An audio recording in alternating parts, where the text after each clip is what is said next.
right, we are recording, so hello and welcome everyone to Abundance Mastery Live. So, what really prompted this event was a whole lot of soul searching about what really would take us from having these concepts of infinite abundance and grounding those concepts in a really practical way so that we create actual abundance. Now, when I say abundance, of course, financial abundance, yes, definitely, always a good thing, right? But I'm talking also about an abundance of fulfillment, of self-expression, an abundance of permission that we give ourselves to be who we truly are, right? So it really is about taking everything that we've learned as spiritual students and no longer being spiritual students. It's just time to stop with the studying and it's time to start doing. So that really prompted a whole lot of what we'll be doing during this video event today. You know, to me, abundance mastery really means grounding. All those abstract principles that we constantly talk about, right? Infinite abundance, how source is so abundant, how we're in infinite oneness with one another, and you know, source is infinite, we are of source, therefore we have access to infinite abundance. I mean, these are all principles that people talk about. But are we doing those principles? Are we making those principles the root of our choices that we make every day in real life? How we eat, how we sleep, how we work. You know, and certainly in our business, are we making those principles the root of our choices? Right? Because I really think the time to stop talking about all of this is over. It's really so much more time to start doing because it's 2012. It's time to ground the energy of abundance as we move forward into a new consciousness on our planet. You wouldn't be watching this if you were not one of the leaders of this movement on our planet today. All right, so, and this really goes to walking our talk as spiritual beings. Let's just stop talking about it. Let's just start doing our spirituality. Let's have the courage to make new choices and ground them into all of those spiritual abundance principles that we're also fond of talking about, right? It's a whole lot of talk. No more. Let's start doing so that we can actually start creating it, so that we can actually show the world the kind of results that we can create through these principles, right? It's the only way that those principles are going to take root, really, in the physical world, which is where we are and which is where we want to create change, right? So there's a couple of components to this grounding of abundance principles, as I see it, okay? The first thing is that we do have to understand who we are at soul level, who we are as spiritual beings, right? Because all of us were created by Source. We are all created as spiritual beings. Well, what the heck does that mean? Who are we? How did Source create us? Not as the actual process, but what are we made of? How does your soul differ from my soul, differ from someone else's soul, right? So what we need to understand is the energetic building blocks that our being is made of at soul level, so that then we can claim that as our true nature, right? We all talk about being abundant, being divine beings. Well, what does it mean to be a divine being? And how do you differ as a divine being from me, right? We all know that we're all unique individuals, right? We're all created differently. What do we look like as a soul? Energetically, what does our soul look like? Right? So to have really an understanding of that, because when we know how Source made us and what energies we're naturally abundant in, we claim that as who we really are. And that's the first thing that we have to do. We have to really understand it intellectually, right? If we're going to ground our divinity, don't we have to understand our divinity? I mean, we lead all of our creation processes with the mind. right? It's intention and choice. And it doesn't happen to us. Spirit will never take that away from us, right? So before we can choose our divinity, we have to understand what our divinity even is, right? So there is a certain intellectual component to understanding, oh, these are the energies that my soul is made of. This is where I'm naturally gifted and abundant in. And you know, I can just focus on these energies and doing these things, and everything else, God, I don't have to worry about that anymore, right? Because a lot of us are very busy trying to be who we are not, simply because that's what we've been told our whole lives we should be doing, right? And you know, it's that whole self-improvement thing that I'm not a fan of. And if you've studied with me before, you guys know that I'm not a huge fan of self-improvement. I'm really a big fan of living into the gifts that are already there, right? Rather than trying to get sort of more abundant in energies and qualities that at soul level are not inherently ours, right? Because then we're just chasing something that it just creates more and more scarcity, right? So really intellectual understanding, who am I at soul level? And also, what does that mean for life in general, how I like to do life? But then as entrepreneurs, what does it mean for what I offer? What does it mean for how I structure my business? Because I know that there's a ton of models out there. I know, right? And they all work for someone, right? But whether they work for you is a different question, right? Because if you're not like your mentor or teacher at soul level, then even though their proven model works for, 10 out of 100 people, it might not work for you, right? And that's our responsibility. It totally is. So when we have the understanding of who we are, then we can be the masters of how we express our divinity into our business, right? So what we do, what we offer, right? Then there's just how we structure our business and, quite frankly, our everyday life, because, our business takes up at least 40 hours a week, right? Then our marketing, our selling, all of this, if that's not congruent to who we are, who we truly are at soul level, then how can it create abundance for us, right? Because our divinity is really the source of our abundance. So if we don't know what that is, then we can't translate it down, and then really we're already swimming uphill, right? So to me, that intellectual understanding of who we are and what that means in how we do business and how we create money, hugely important. And, I do readings for people and pretty much give them that. But it's a whole different ball of wax to know it and then to actually do it.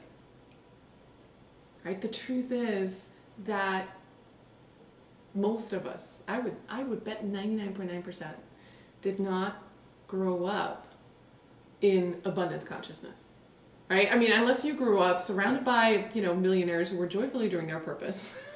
Most of us grew up in scarcity. I know I did. Absolutely. Scarcity mindset.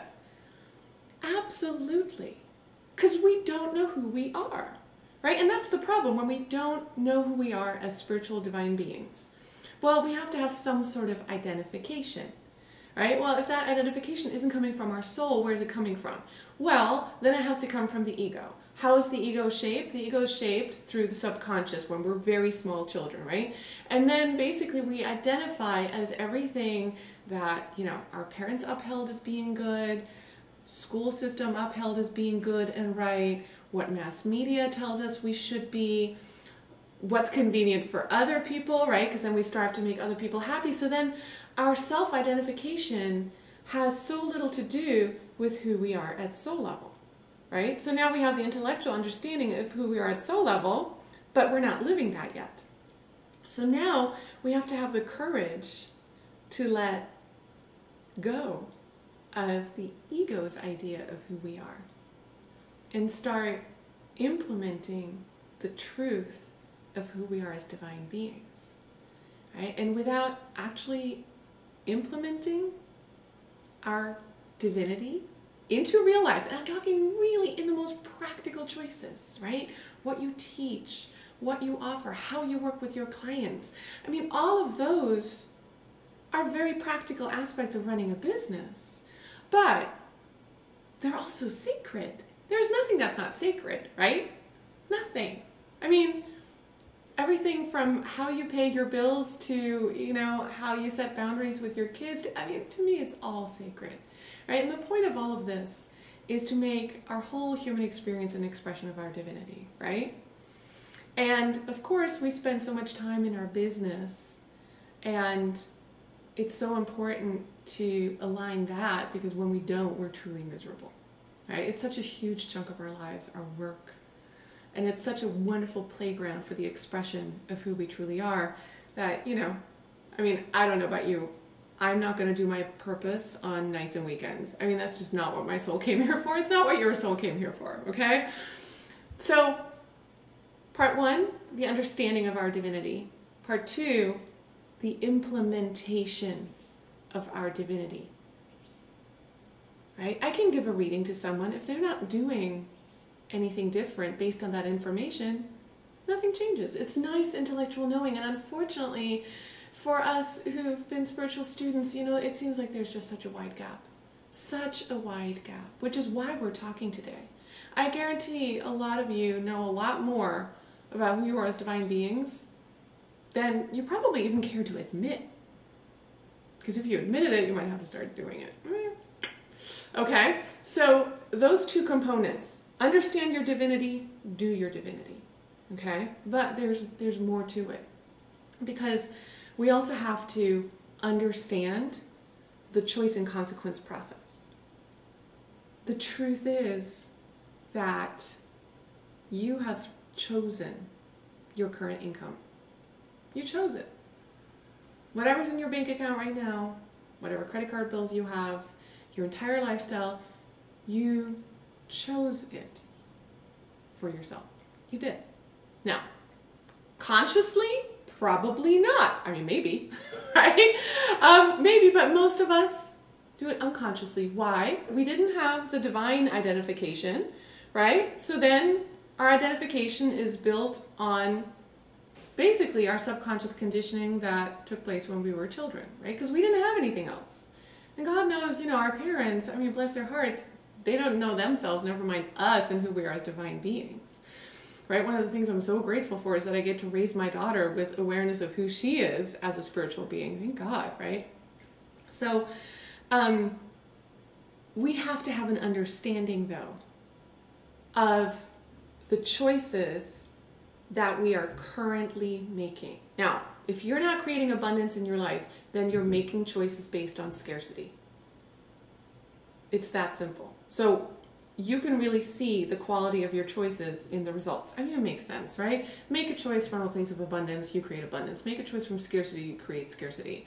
You know what's in your bank account, which to me, and I know money's not everything, but I teach money because it is the most black and white indicator that I know. You can't kid yourself about it, right? We can cover up our states of health with pharmaceuticals. We can tell ourselves all kinds of things about our relationships.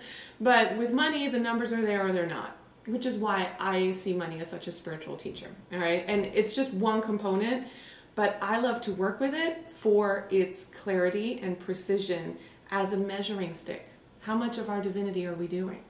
Right? So if you're not experiencing abundance right now, then your choices have been made from scarcity, which is fine. We don't know any better. Like I said, most of us are not surrounded by millionaires who are joyfully doing their purpose and experiencing their divine self-expression. I mean, there's not too many people like that, right? And we certainly didn't grow up surrounded by them so we could absorb that mindset. That would have been great, right? No, we have to understand where our choices are coming from. We have to really understand the underlying principles on which those unconscious choices are founded, right? Because if we're creating scarcity, then we're making choices from a place of scarcity. And most of those choices are not conscious, okay? But the thing is, if we don't understand them, then it's very hard for us to make a new choice, right? And really, if you think about it, I mean, we talk about abundance. Well, I talk a lot about abundance, but I know a lot of people in the spiritual development community do, and certainly I think because we've evolved our consciousness to a certain point where we have so much spiritual awareness, we all do understand the truth of that. We've all had instances of law of attraction at work. We've all had instances where we've experienced just the abundant flow of the universe. Instances. Enough that we know that those abundance principles are true, right? But now it's about making real choices based on those principles, really putting our money where our mouth is and really doing it. And, it's not hard, but it is very, very scary. When I was, as part of this event today, I'm going to be doing some abundance makeover sessions, right?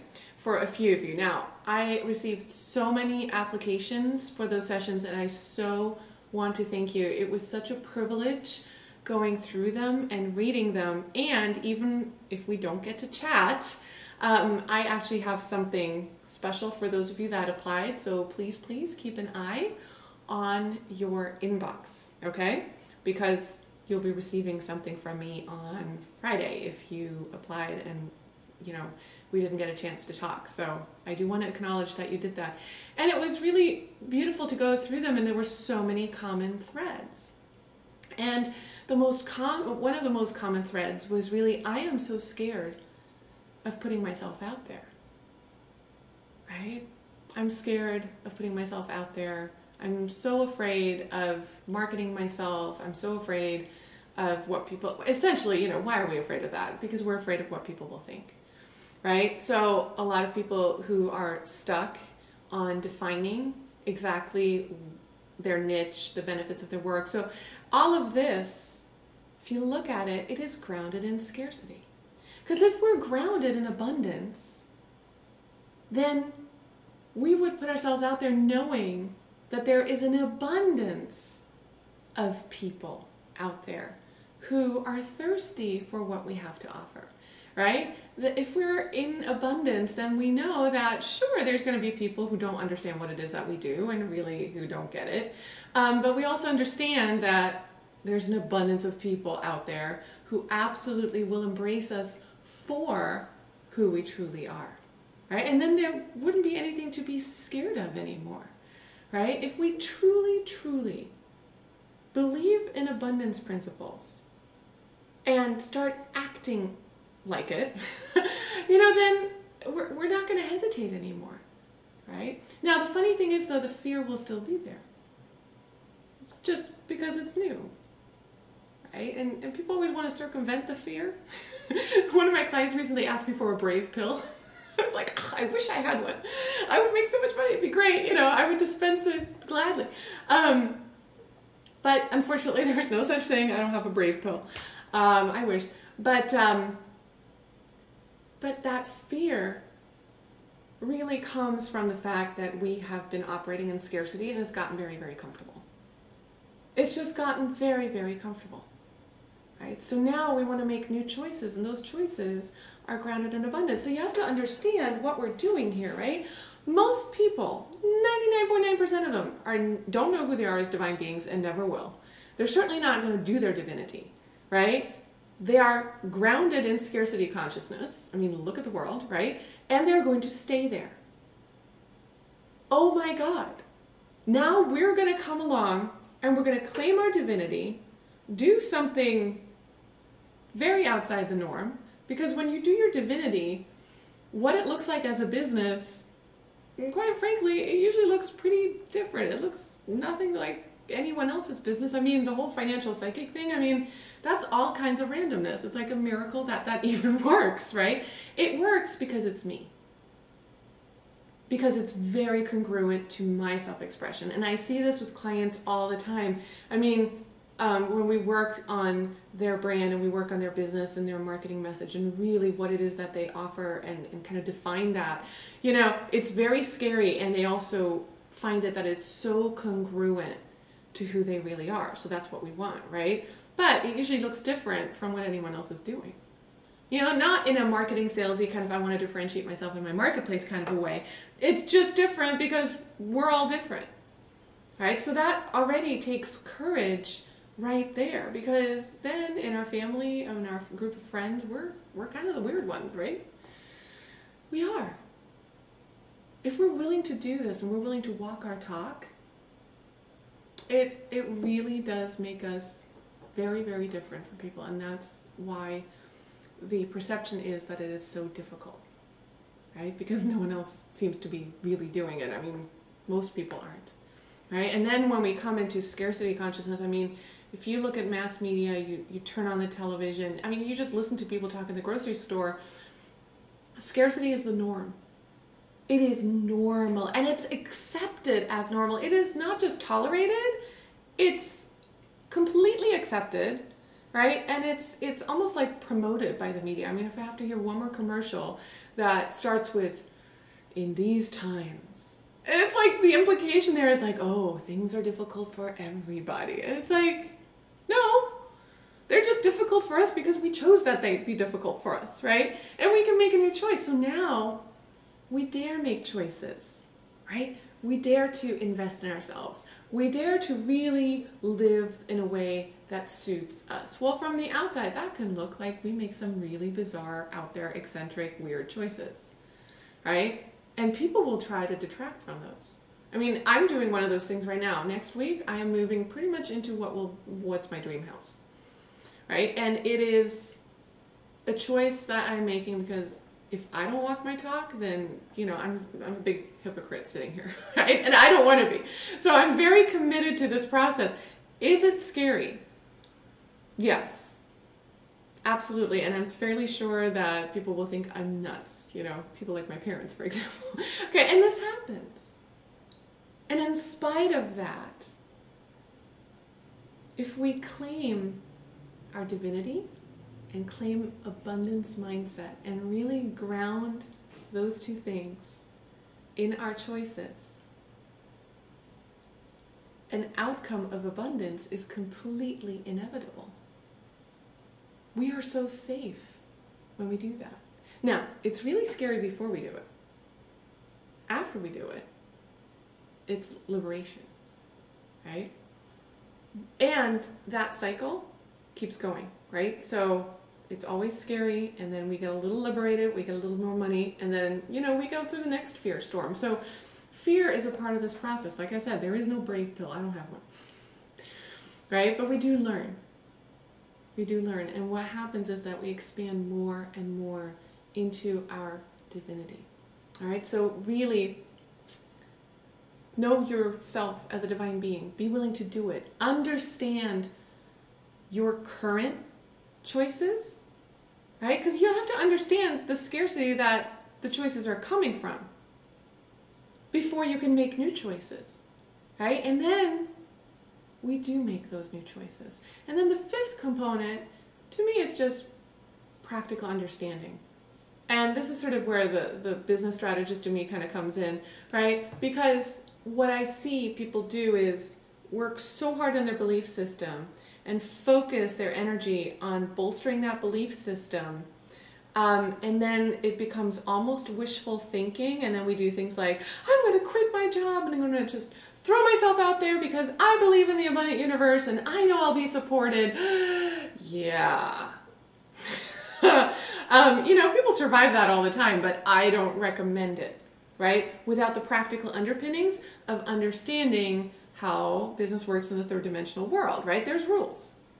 There's rules. We are in a third dimensional experience. There are rules of time, right? There are rules of practicality. There's math, right? So there are certain rules we operate within.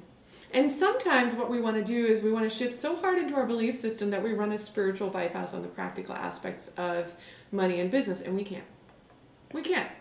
You know, and as much as I'd like to say, you know, we create our own reality, and then there's certain realities that no matter how much we stretch our belief system, you know, money comes from the universe, sure, but it comes via people, right? And so we have to operate within what we've all decided we need to operate within. Okay, so really those are the 5 components of abundance mastery.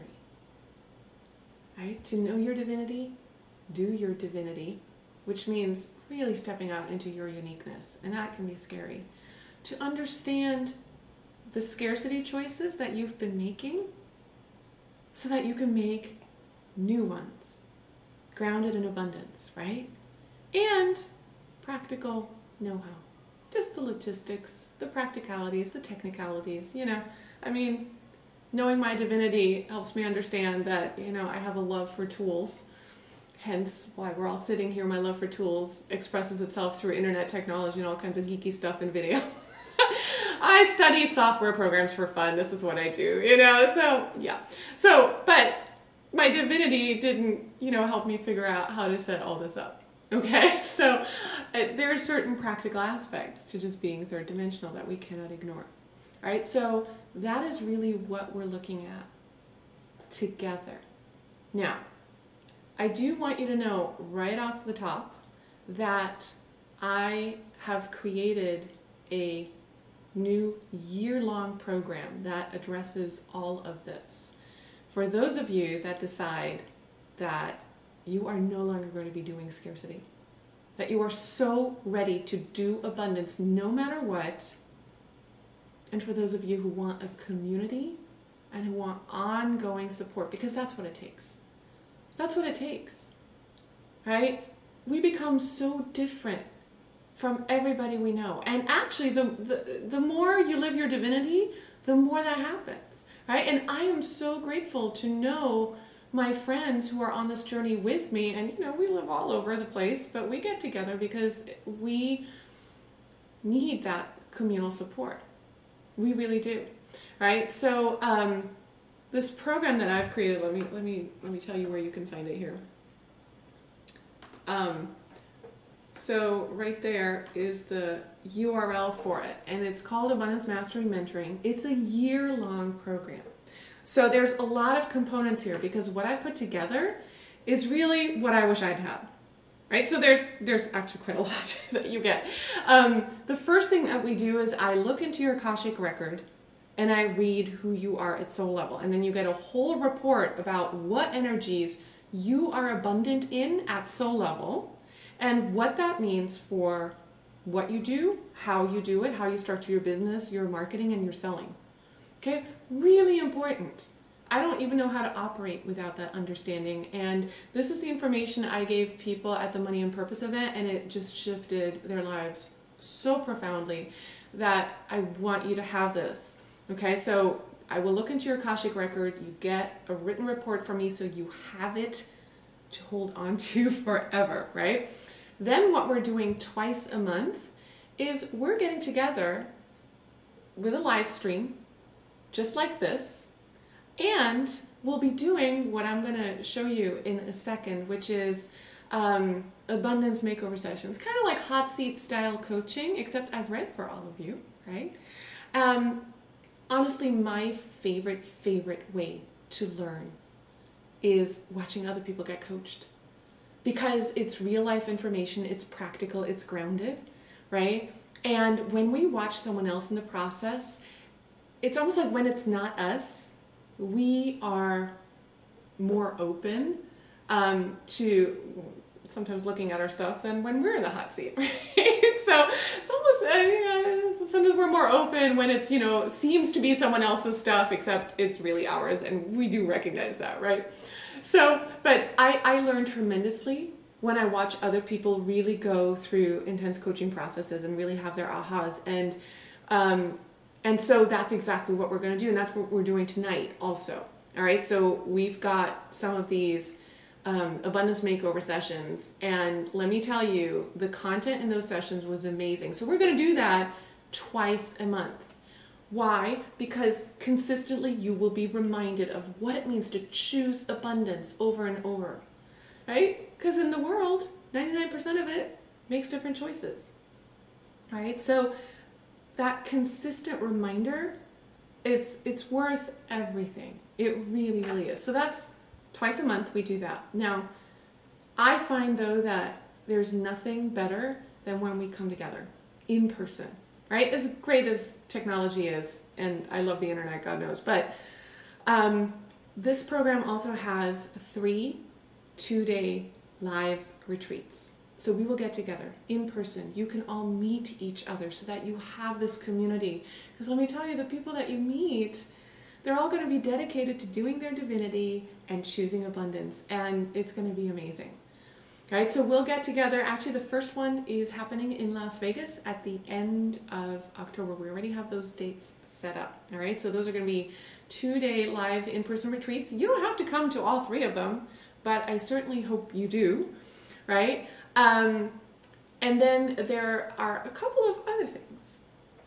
Namely, I am making my content library available to you. So starting in September, what you'll have access to is most of the programs about abundance and business that I've taught. And, you know, we have a membership area set up for you.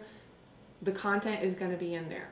But in order to get you started out of the gate, I mean, tomorrow, if you so choose, right, is a program that I've created. It's a 75-minute video-based program, and it's called the 30-Day Money Breakthrough Method. You can start that tomorrow. Actually, you can start that tonight. It's already in the members area. And if you go to that page that's on your screen, I mean, you can register right now and get started. It is a program designed to help you create whatever large sum of money, you know, 5,000, 10,000, 20,000, whatever it is, to really focus on having that financial breakthrough so that you experience yourself in a whole different way, right? And it's very concise. It is very intense. It is very intense, right? But it is a manifesting process. You do that once, you know that you can do it again. And it is financial freedom.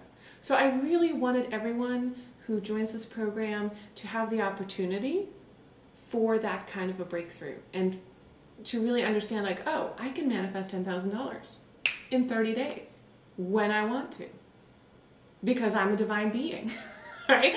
So this is the experience I want you to have. So that's already in there, okay? So that's a whole bunch of stuff. And wait, there's more.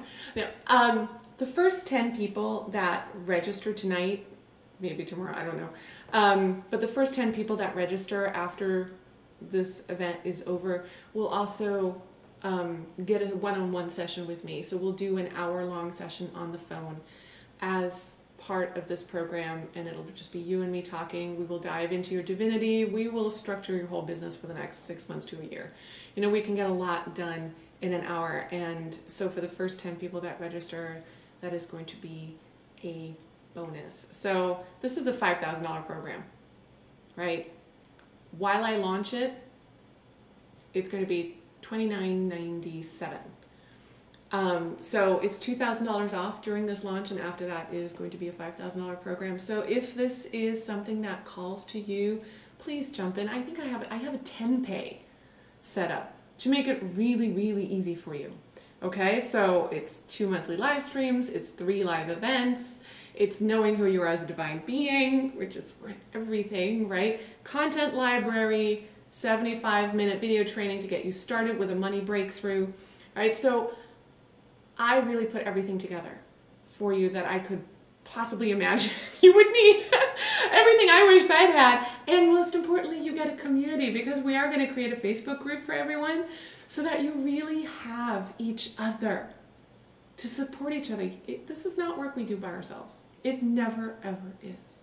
Okay? So what I want to do right now is take you into the first of our makeover sessions.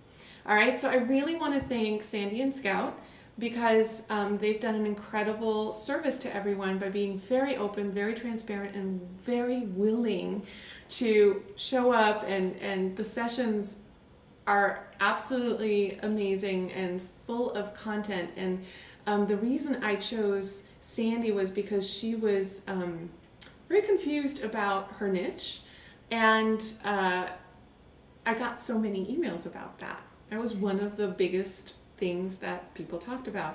You know, trouble with marketing ourselves, just not clear in our marketing message. I mean, this came up over and over again in all the applications that I received. So listen to this session, watch this session, because you'll be able to see both of us talking, and look at what's behind that. Because we get into the scarcity consciousness that is behind the confusion in marketing and niche, which so many people get stuck on. And just understand, like, use what you learn to really look at where that might be keeping you stuck, right? That's the whole point of doing this. So without further ado, let me take you into that conversation. Here with Sandy Fresky. Did I pronounce that right, Sandy? It's Freshy. Ah, see, I didn't. Freshy. I'm sorry. Sandy Freshy. And Sandy is a coach. So we're going to bring her in because she wants to know how she is currently sabotaging herself.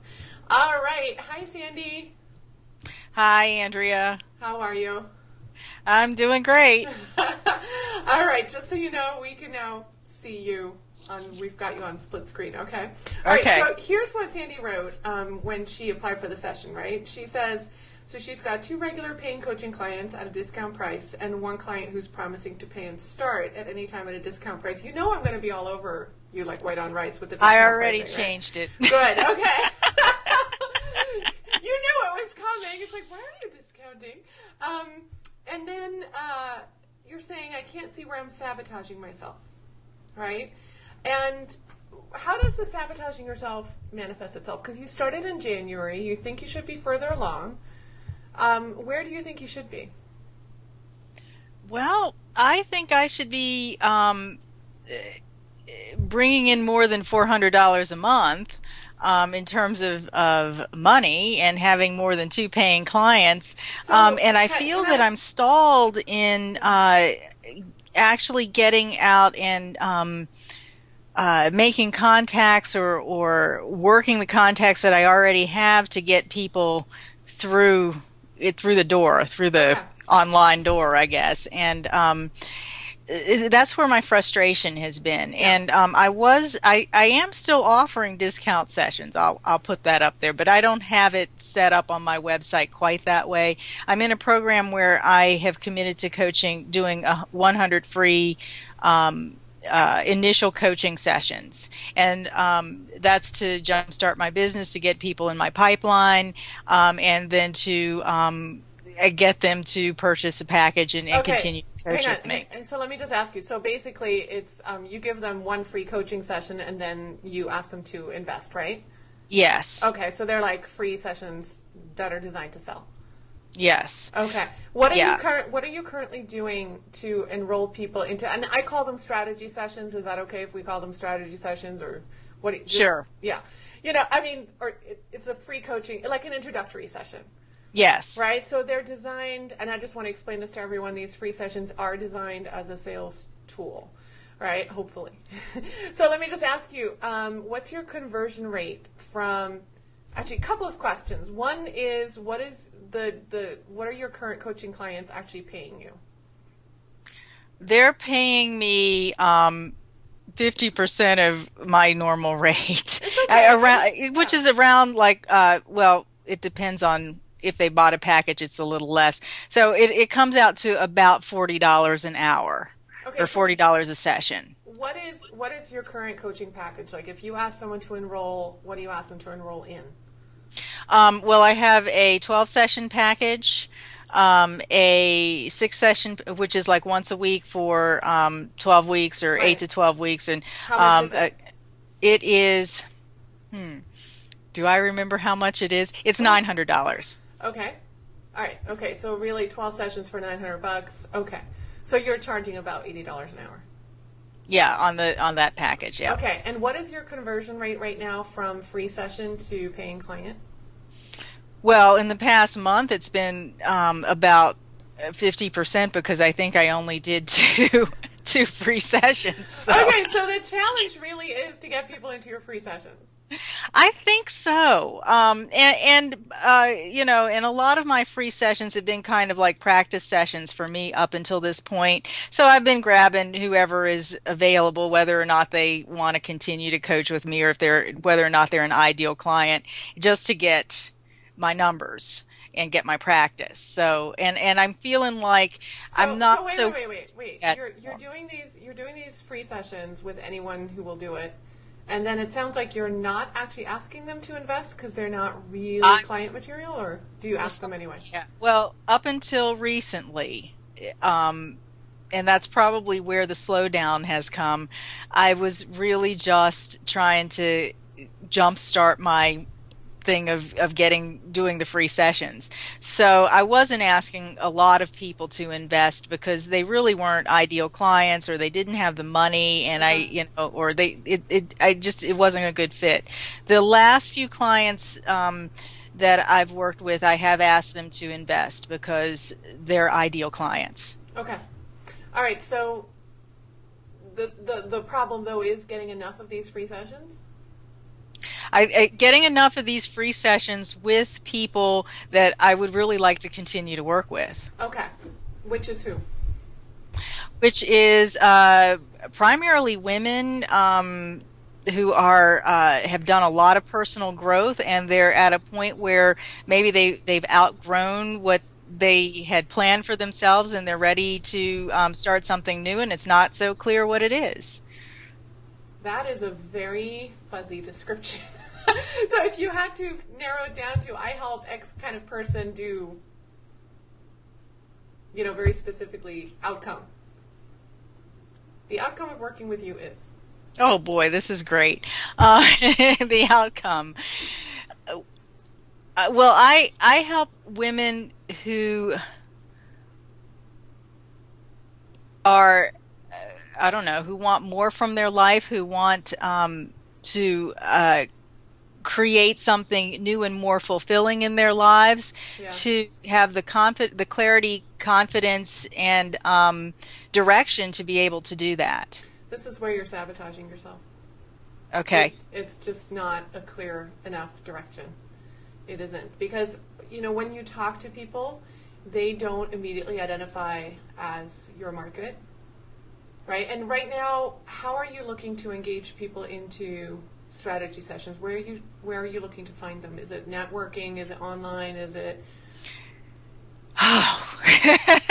There's no wrong answer. I'm just asking. Well, no. I'm sighing because that's been my question the last month or so. Okay. And one of the things that I did that got the last client to sign with me was that I approached a friend and colleague of mine who does continuing education for massage therapists, and she put out an email to her list, Okay. inviting them to have a free session with me. Okay. Yeah. And from that, I also realized that I probably need to be working with massage therapists and healers. That's kind of like my low-hanging fruit that I can pick from. Okay, but wait. I mean, low-hanging fruit already is one of those things where it's not what you really want. I mean, it's like if you're calling them low-hanging fruit, it's not the market that passionately inspires you, it's the market that you think you can get. Partially. Well, all right, look, this is kind of what happens. This is sort of a snowball effect here, right? When we are unclear about who our market is or the result that we offer, right, the outcome. What then happens is because we're fuzzy out around that, then we get fuzzy as to where to even find people. Plus, people can't really engage with us because we're fuzzy, so they're fuzzy, right? And the confused mind does not engage, and it certainly doesn't buy. So it has a sort of snowball effect where if you're unclear about one thing, it clouds all of your communication, including where you even market yourself. And then you're sitting there in confusion, not knowing where to start, which is, I think, probably where you are a little bit. That's me, yeah. Yeah. So, who really floats your boat? Like, who would you love to work with? Like, what is the work that you just, okay, so actually, what's the secret work that you really would like to do if you thought you were able to? The secret work. It's like you wouldn't necessarily want to tell anyone that you see yourself this way, except now I'm asking you to tell us very publicly. But, a lot of us sometimes have this sort of vision of ourselves that's like 10 sizes too big, and we almost don't dare tell people what it is. Oh, man. Think in 10 years. In 10 years? Well, I really want to be working with people who make a big difference in the world. Mm-hmm. And I've had a few of those clients that are really making a big difference in at least their part of the world, or their world that they have their career in. Okay. And it's extremely rewarding. So how are they making a difference in the world? They're making a difference career-wise? They've got big jobs, big positions, they're affecting a lot of people? What? Yeah, they're affecting a lot of people. They're building their businesses to the point where it's not just them, where they have they're having higher and higher visibility, or they're doing something that is that gives back to the community. How did you help them? What did you help them do? To have the clarity and confidence to stay on their path, or to see what the next step is. So I help them to get really clear about what their next step is, and then to take that step.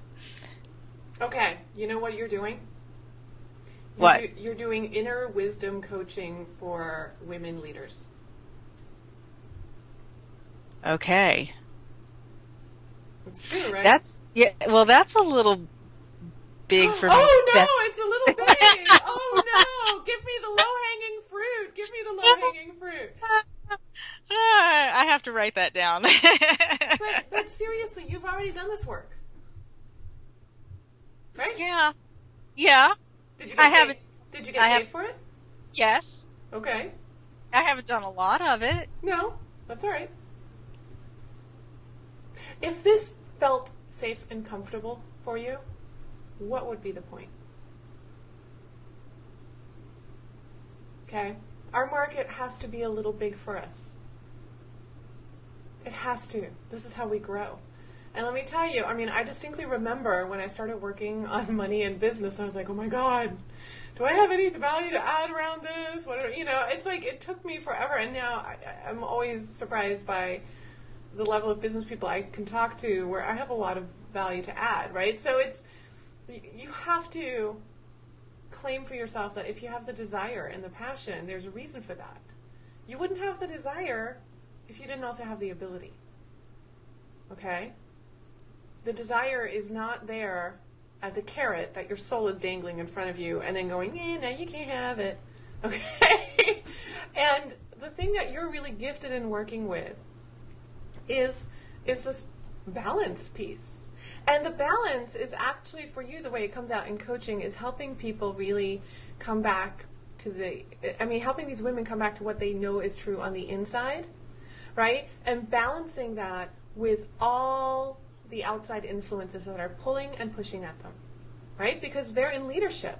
So there's a lot of people coming at them, and women have a tendency to make everybody else happy before they assert themselves, right? Now, these women are not pleasers because they're in a position of leadership already, but it is about staying attuned to the truth that is inside of us, even though there's lots of people pushing and pulling at them who have agendas. Isn't that right? Yeah. Yeah. And it is about them standing in their truth, standing in their inner authority, standing in their inner wisdom, even though they've got a lot coming at them. And it is a balancing act. Does that make sense? That makes a lot of sense. And it brings in, everything you know as an intuitive and as a coach. Yeah. then my mind goes to, well, who do I actually have to become to uh, to be visible to these women? And that kind of scares me because I don't see myself as a woman leader or a you know I don't see myself as someone who has attained that kind of a balance. Well, let me just ask you though, do you stand in your inner wisdom? I work at it constantly. I don't know that I always do. No, none of us, but you know what? I mean, all of us have to work at it constantly, right? That's the thing. It's not like we're perfect at it. I'm not, and I do this every day. I'm a psychic every day, right? And do I still have to work at listening to my own intuition when 15 people want something from me? Of course I do, right? So that's not, and as for, yeah, so, I mean, this is who you like to work with, though. Change agents. Yeah. Yeah, exactly. But they're in a position of leadership, aren't they? Yeah. Either they're leading their own company. Well, actually, the ones I've worked with are all leading their own company. Okay. So, So you're working with women business leaders.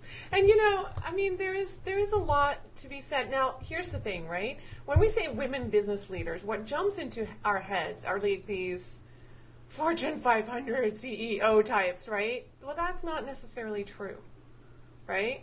I mean, I suppose one could think I'm a business leader, sort of ish. You know, I train psychics. I lead a whole bunch of them, right? I mean, that puts me in a weird position of leadership in one small area of my life, right? Other women like are the CEOs of a giant family. You know, I mean, it just. So I think if you think of women in leadership versus women business CEOs, right? Don't go there. Do you see how that's different? If you think of women in positions of leadership, and then you let your clients decide whether they're in a position of leadership or not. Does that make sense? okay. Because in many ways, I need to stop thumping the table. I'm sorry if you can hear that. I'm like thumping the table. Is that what you're doing? I just realized that it's like, I'm like thumping the table as I'm talking. I'm like, maybe that's not good for the microphone. I'll stop.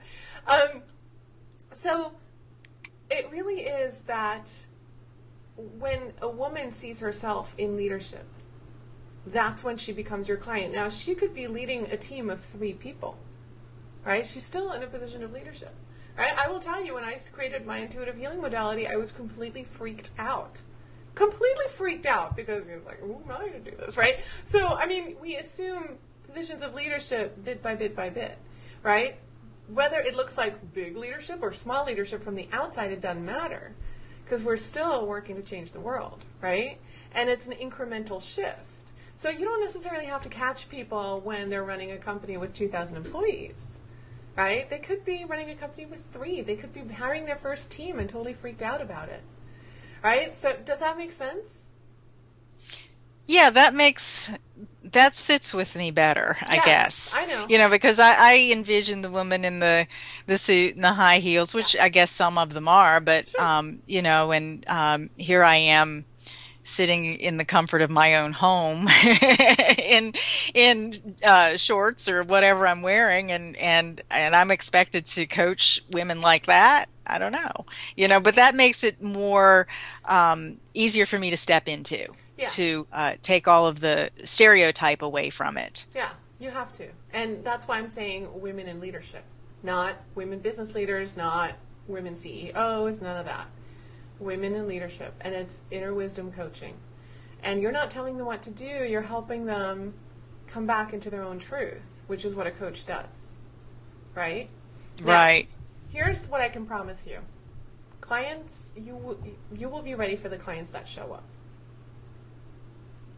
And occasionally clients will show up for you that are like, scary clients because you think of them as very successful or very high powered or whatever, and that's your stuff, not theirs. Right? If they're showing up, you're ready for them.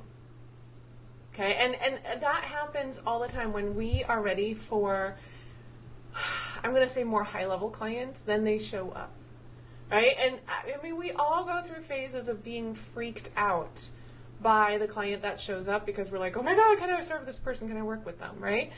That's a good thing. When those clients show up, it's challenging. It forces us to think bigger about what we have to offer. Those are all beautiful things. And if we don't get a little nervous, that just would mean we don't really care anymore. Yeah? But what I kind of want to dive into with you is I mean, this is who you've liked working with. So why was this not an obvious niche for you? I don't know that it is an obvious niche, but I think I've been having trouble defining that niche with all of my fuzziness around it. Yeah. Because that is the niche I want to work with, and I just didn't realize that they were women in leadership. Mm-hmm. Okay, so you got the words.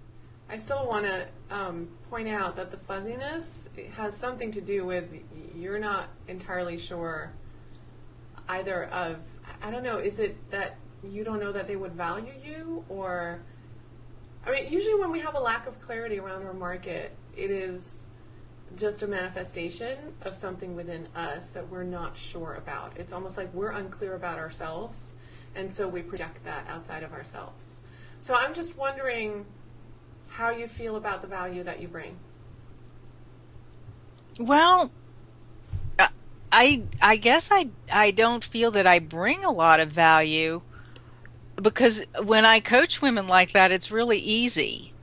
It's really easy because they're very aware. They're very they know where they want to go, and they have a pretty good idea of how they want to get there. It's just a matter of them stepping up and weeding through whatever is a little fuzzy for them. So basically you're saying you should get paid for what's hard? That's probably what I'm saying. Did you learn hard work somewhere? I don't know. Oh, yeah. That's where the leadership part came in. I was an officer in the Navy. That was hard for me. Now, see, isn't it interesting that you do have experience as a woman in leadership? Right? Yeah. But it was hard work. Yeah, and I always felt mediocre. Mm-hmm. Always felt mediocre. My evaluations didn't reflect that, but I always felt that inside, like I was a fraud and I was mediocre. And do you feel like you might be a fraud now? Probably. I think that's probably part of it, that, who am I to, coach these women who are doing so much more than I'm doing? Okay, but let me just ask you, what would it look like? I mean, you got great evaluations, and these women that you coached, I'm assuming they gave you great feedback, right? Yeah. Okay. Mm-hmm. So they are validating the value you bring. But it's not coming, and I want everyone to hear this, right? If we don't believe in our own value, it doesn't matter what anyone says, doesn't matter how much money we get, it doesn't matter how many clients we have.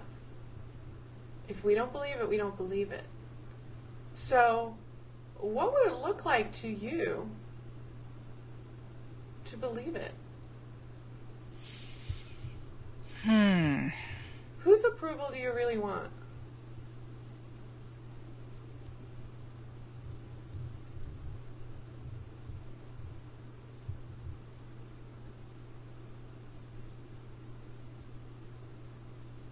I don't know.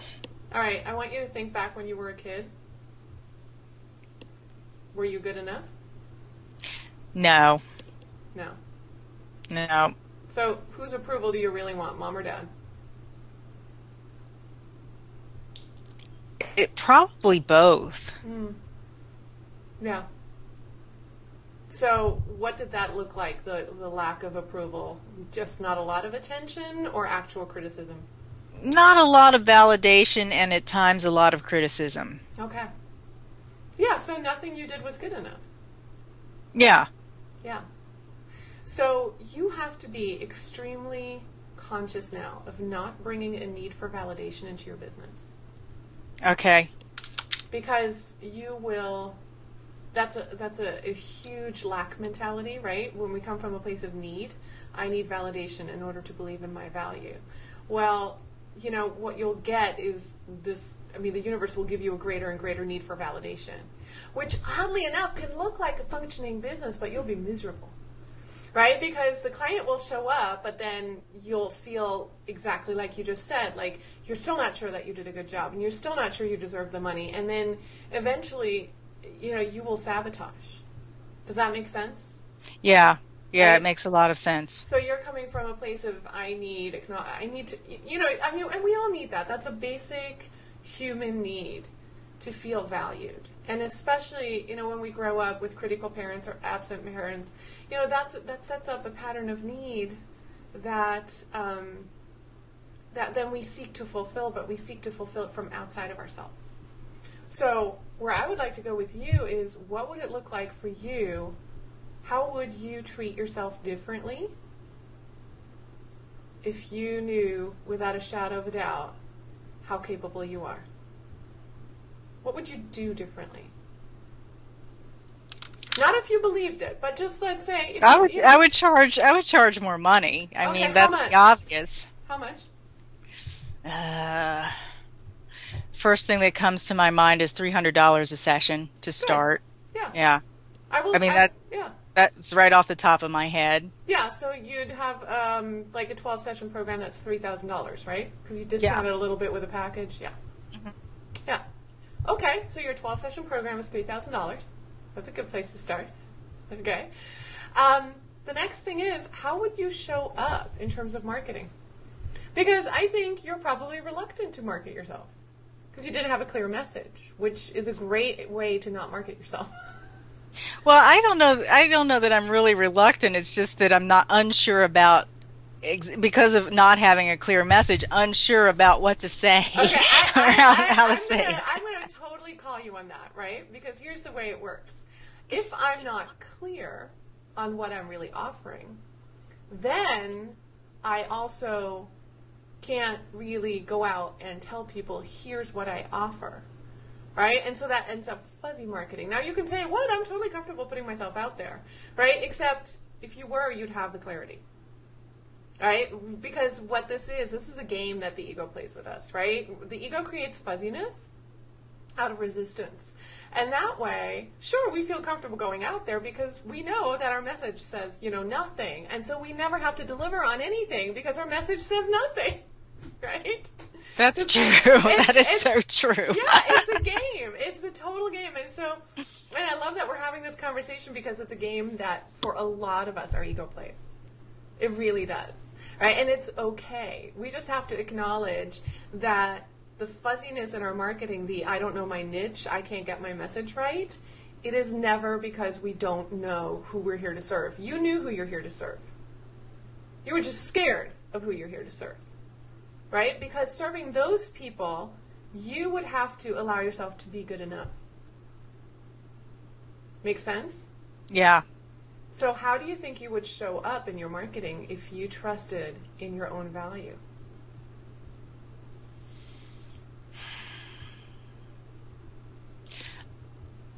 I think I would.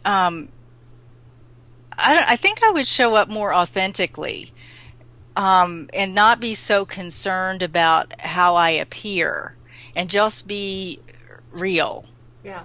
And, you know, I want you to know at soul level, like, because you work with those energies, there's a little perfectionist in there, there is often concern of how you come across, right? And that's always something that can be corrected by just focusing on how can I help this person, but also feeling that sense of value, good enough, no more than good enough, right? Which you are. You are. So, but the whole giving yourself that sense of value, you have to give that to you, right? You didn't get it from your parents. You're not going to get it from your clients. And honestly, a lot of us, this is not just you, this happens so often that we take our need out into our business and we end up having this weird relationship with our clients that actually mirrors the relationship we have with like parents, right? It's very strange and somewhat dysfunctional, right? So if you could give yourself the acknowledgement and appreciation that you didn't get, what would that look like? Not verbally, not thinking. How would you change how you act, what you do for yourself every day? Wow. What would wow, that's a good question.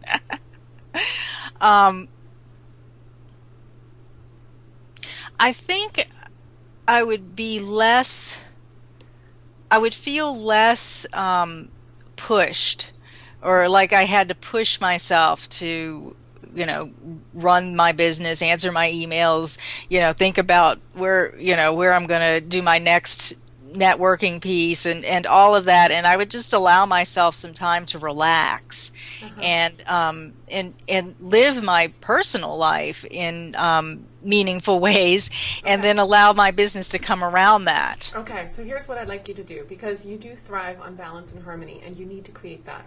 You need to have a beautiful, beautiful life. It has to be orderly and harmonious. That's part of your purpose. You need to live that way. That's why I'm with my husband. I get it now. So orderly is his motto. Well, but, not just orderly, right? It has to be balanced and beautiful, harmonious, which isn't always like the most organized. It's just that, and drama's not your thing, right? So it has to be, but beautiful. Yeah. You need beautiful things. You need it to flow beautifully. You like to plan. You like to be organized. No big drama, right? And centered. I mean, that's where you're really in your strength. So I want you to write down at least 5 different things, either things you need to stop doing or things you need to start doing that are new and different, right? New and different is the key here. So that you can love and appreciate and acknowledge and value yourself, right? Because what we want to stop is the sense of trying to meet your need outside of you. Because it's, we can't.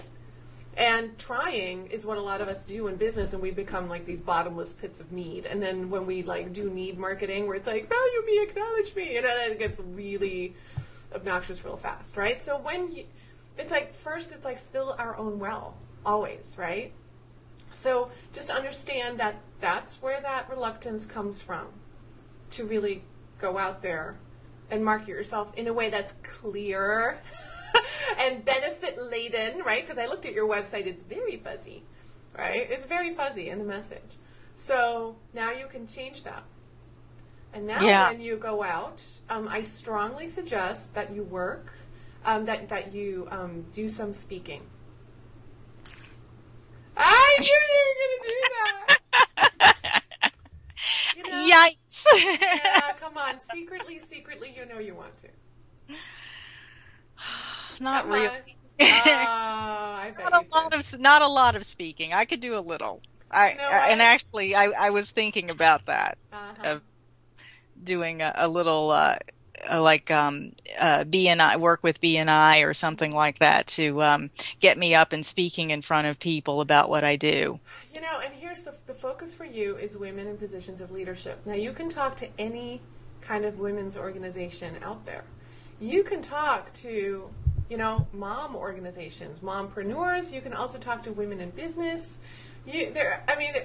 Any women's organizations, period, right? Because remember, we're not going for the CEO type. We're not. Right, right. A woman in leadership could be a woman who's sitting on the board of a charity. It could be a woman who's running something, volunteers at her church, right? It could be someone who's, there's so many different kinds of leadership, right? So as long as you're talking to women, and you can talk to the women's issues in leadership, which is to take so many people around us into account that sometimes we lose sight of what we know is true, and that we can not necessarily try to please people around us, but it's just we can lose sight of what it is that we wanted, lose sight of our vision, and also get talked out of our own inner wisdom. Because when women step into leadership, sometimes we think we have to go be men. Right? Yeah. And we don't dare run a business sort of like saying, well, intuitively, I just don't think now's the time, right? It's like that. I mean, we try to rationalize things like that. So you can really talk about these issues. And then from your speaking engagement, invite people into it, invite them into a strategy session or into a discovery session or introductory session, whatever you want to call them. Okay? But when you go out networking, now you have a way clearer message. Right? Yeah. You can actually say, yeah. I work with women business leaders who feel like they lose their own way, and I help them recover their sense of inner wisdom and stand very powerfully in that truth. For example. Yeah, and something that keeps going through my head as you're talking about this is something about becoming the leader of your own life. Mm-hmm. And standing in your own life and becoming the leader, because I have worked with women where that was the focus of all of our coaching sessions was, how can you take charge of this moment and that moment and really be the leader of your life. Actually, no. No, they're already leaders. They are. So if you use that message, you're going to get women who wish they were leaders or who would like to be leaders, right? So no, it's you're dressing it up, and what you just did was you put it into kind of like cool language, but it doesn't say that much. So just for you in your marketing, you have to be ultra careful that you don't try to create a perception. And that it's very carefully worded, but not careful as in I got to watch what I say because of what people will think, right? But you will have a natural tendency to try to jump into your prospect's head, right?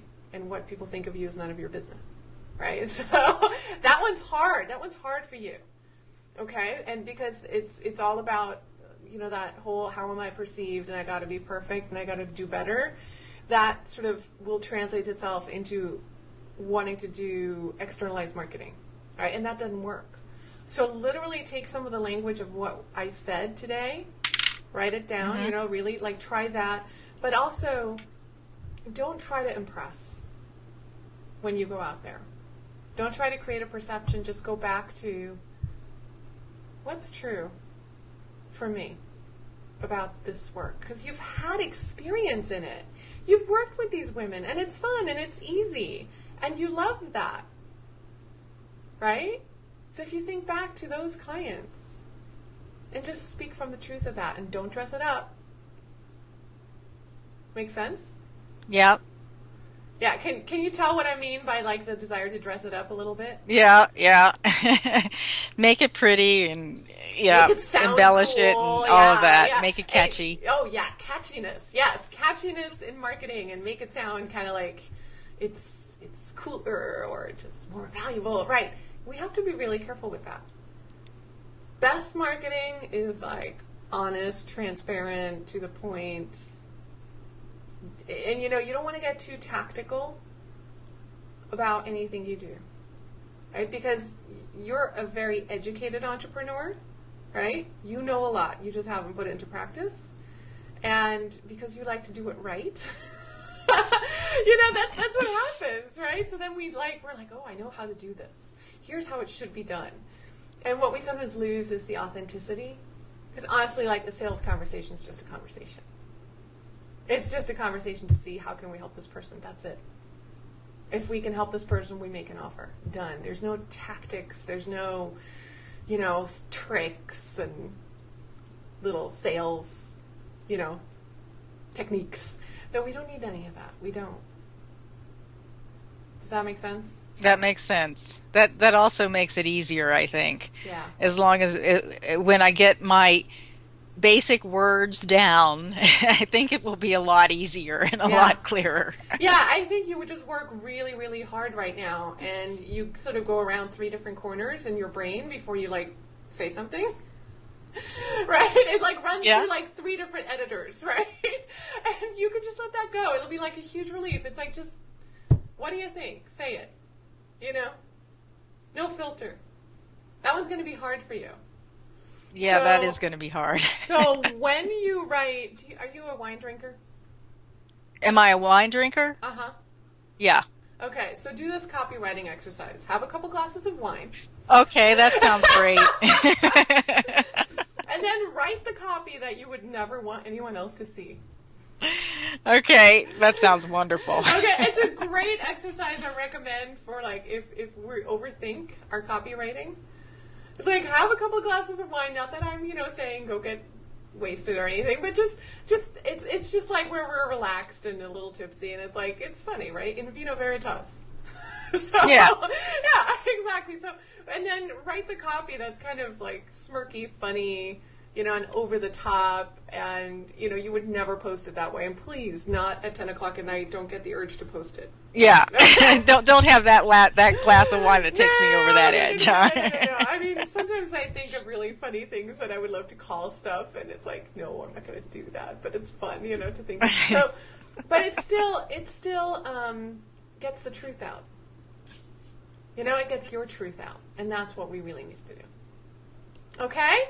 Okay. All right. You know what's next. All right. Thank you. Okay. You're so welcome. Thank you, Sandy. Thanks a lot, Andrea. All right. So I hope that was helpful to you all.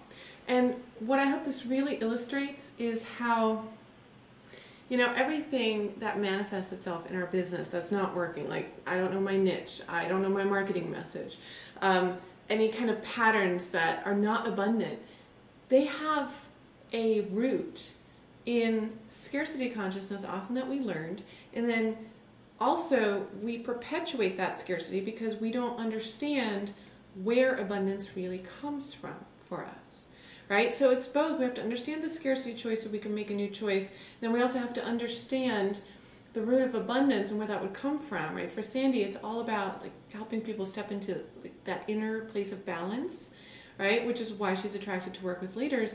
And that's really an energy she's highly, highly abundant in for herself, right? So it's bringing both together so that we create this foundation of abundance in our business. Now, if you guys have questions, I would love for you guys to pick up the phone and call, and we will chat. The number is right there on the screen for you.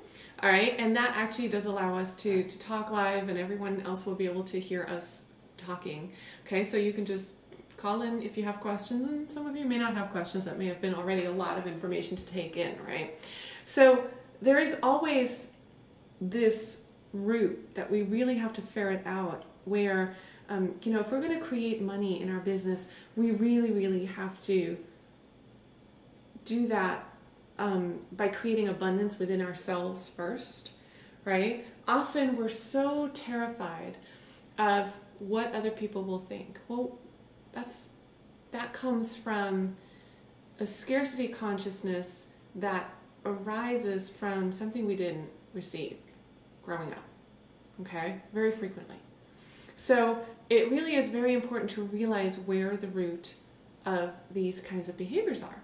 Really, really, really important, right? Because if we don't understand why we've been making scarcity choices, right? Because if you're fuzzy around where your business is going, if you're fuzzy about your marketing message, well, then guess what, right? That's a choice.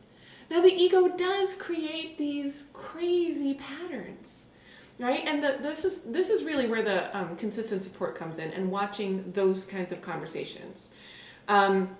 When you watch coaching conversations, what you can really see is how the mind manages to rationalize whatever scarcity is manifesting itself, right? So that we keep the scarcity pattern intact, because that's our comfort zone, that's our identification. It's very threatening to give that up, right? And the scarcity manifests itself. Well, in between those two, we rationalize all kinds of things. We can blame it outside of ourselves, or we can create mechanisms like, I just don't know my market, or if I only knew my purpose. Okay, so it's all kinds of interesting patterns. So now we have callers, which is awesome. So one thing I just quickly want to say about if you're on the phone with me, please just click on the live stream so that we don't hear the conversation, because you are on a slight time delay. Okay, so I just really want you to know that you don't want to be listening on the phone and also listening on on your computer at the same time, it'll be vastly confusing because there's a time delay. So let me go to Woodbury, Connecticut. And the last 4 digits of the phone number are 2081. Hi there. Hi, Andrea. This is Gio. Hi, Gio. How are you? I'm great. That was a wonderful call. It really helped me a lot. Thank you. It was fantastic. I am so glad. I am so glad. Yeah, I thought that was a topic that really hits for a lot of people because I got a lot of emails about that. So what is your question? Well, because my situation is a bit different, I am, when you ask the question, what is it you'd want to do if you could do anything, and this is something that's not new, but I feel like it's time for me to take the stage and shine in my life instead of continuing to take clients to help them. It's kind of like I need to shift, but I can't do that without bringing in an income. And then you say, well, you can't do something just for the money. So that's where I'm stuck because I want to continue taking clients until I get the media work going, but it just isn't working out. Okay, what is the vision that you have? Like at the most practical level, what is it that you really want to create in terms of stepping into the spotlight? What does that look like for you? Well, I have so many connections, and there are about 3 to 4 different projects going on. One of them could be a lifestyle show. One of them could be a part in a film, an independent film. And if it gets the green light, which, we're getting really positive feedback on, but there's a lot of story around that. Okay, so wait, hang on. Let me just ask you. The other one is. Gio. A web series. Gio. And some different things that are going on, but nothing. I feel like that's what I want to focus on. Okay, but let me ask you something. So there's possibilities there in that realm, and possibility presents itself, but nothing has really manifested yet, right? No. Okay, and in the meantime, though, you've got a steady stream of clients that you're working with, and that's how you make your living. Well, I used to, but I've been in this sort of womb of change. I'm at a crossroads where I think I'm being asked to make a decision, and everything came to a standstill. Okay, got it. Okay. So I have, I weaned my last client 2 weeks ago because she wasn't taking responsibility, and I was offering her a discount, and I had to let her go, even though I needed the money because she wasn't stepping up. Yeah. Okay. So let me ask you. It was hard, but I knew that I needed to. I knew I needed to do that. Yeah. So now I have zero clients. Well, and here's what sometimes happens, right? We don't start the transition early enough. And then we are done with the old and the new hasn't quite come in yet. But I think for you, there's an in-between. There is an in-between, right? So number one, I think you're trying to jump into something really gigantic that is not quite congruent to where you are right now, right? So you're going from 0 to 100, and vibrationally, you're not aligned to it, which is why it can't come in, right? So there's a couple of things I want to talk to you about. And you may not like this, by the way, okay, which is, I'm okay with that, but here's the thing. Ask yourself, okay, the big media vision, how can you create a smaller version of that through choice on your own and monetize it? I mean, the truth is we can broadcast ourselves. I mean, I'm doing it right now, right? People are watching. It's like a little TV show here, right?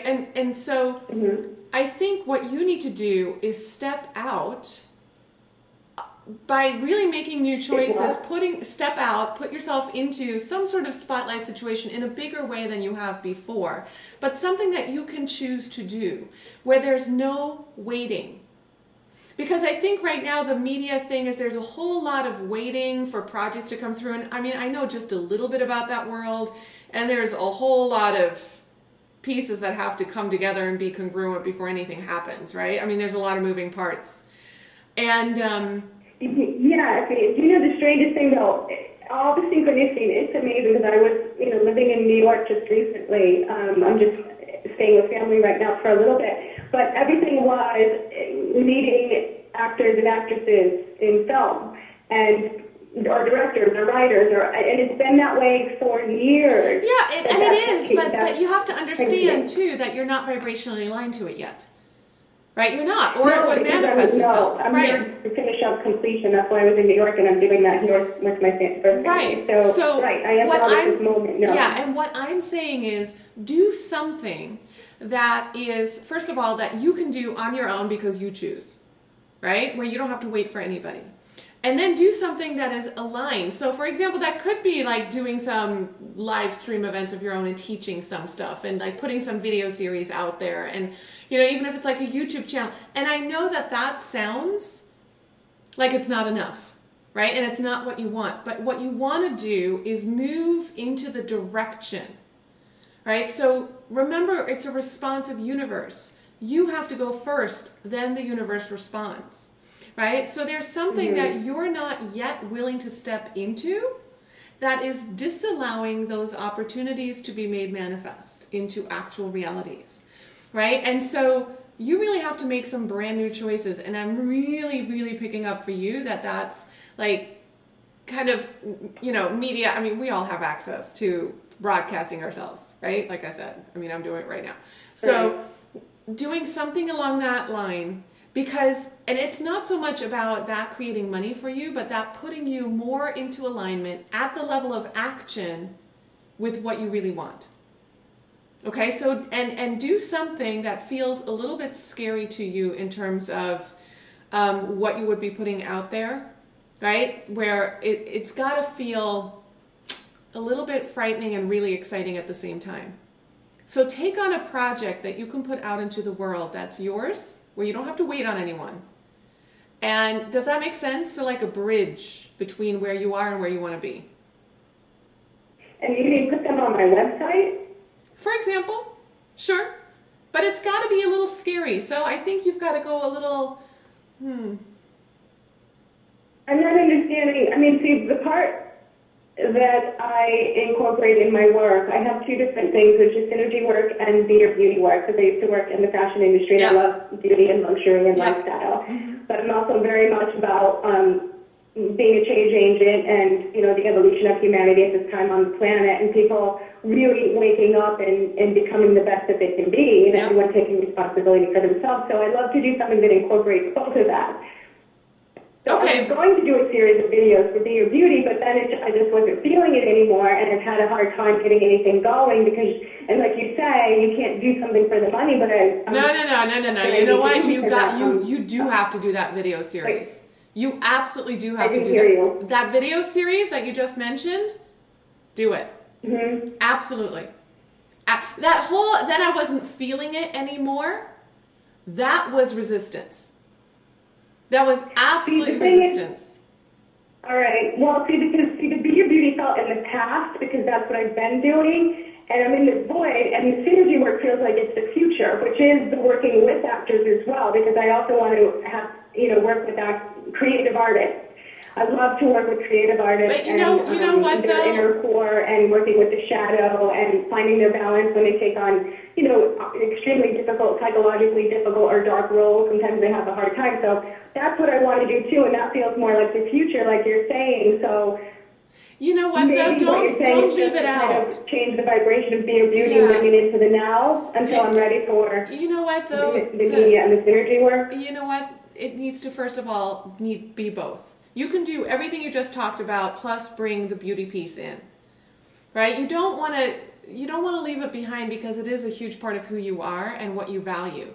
And really, you have to do both. Yeah. You have to integrate, right? And that's always true. So yes, absolutely, video series, it will move you forward, and it'll allow those other media projects to come in and actually ground themselves into your reality. It really will. I'm excited. Okay. I'm excited. Awesome. Feels all right. Good. Feels Okay. good. Yeah, and sometimes I got that hug from the universe. Thank you. All right. Okay, Cool. so start a video series and put it on my website. You know what though, Andrea? I'll have to look into this. I need to find a way to get people to my new website because I'm starting on a totally new blank slate. Okay, do me a favor. Okay? Worry about that less. Make sure that you create the video series, at least some of it. and make it very public very quickly. And you can very quickly. Yes, so look, you can shoot some videos, right, and put teasers out on YouTube, and that'll help drive traffic to the new site. Because what you're already doing, even as we're talking, is you're putting steps in between you and putting some video out there. Right? So sometimes we make it more complicated. Right? And I'm saying the whole point is to put something out there. Put it on YouTube. Never mind the website. And then drive traffic from YouTube back to your site. But the big important thing is for you to come out. Right? And actually I think YouTube and Facebook and everything is better venues. And you know what? How to get traffic to your site? You know what I really strongly recommend? What? Buy the traffic. Go buy the traffic. Put pay-per-click advertising up. You know what? It's just so much quicker. I didn't hear what you said. Buy the traffic? Buy the web traffic, yes. Pay-per-click advertising. Buy the web. Do you mean buying an email list? Is that what you're talking about? You could do that too, but you can do pay-per-click advertising. Pay-per-click. Facebook ads, Google ads, banner ads. There's a lot of places to advertise online. Oh, buy ads on web. Okay, so buy ads, you're saying. Yep, absolutely. Oh, okay. Okay? To get people. Okay, all right, yeah. And okay. Yeah, good. Very, very good. Yeah, it's just that with my message of the video series, so you're saying that the bigger beauty with the integration of the soul evolution with the outer lifestyle is, you feel that that's a good harmony? Yes, absolutely. Integrate all of it. And get it out there. All right. Awesome. Very good. Thank you. Sounds good, Andrea. Fantastic. All right. So this is something that in our industry is really not talked about very much. This is one of those practical building blocks, okay? People are really obsessed about like getting people to their site for free. And they do a lot of social media, this and that. You know what? Here's the truth.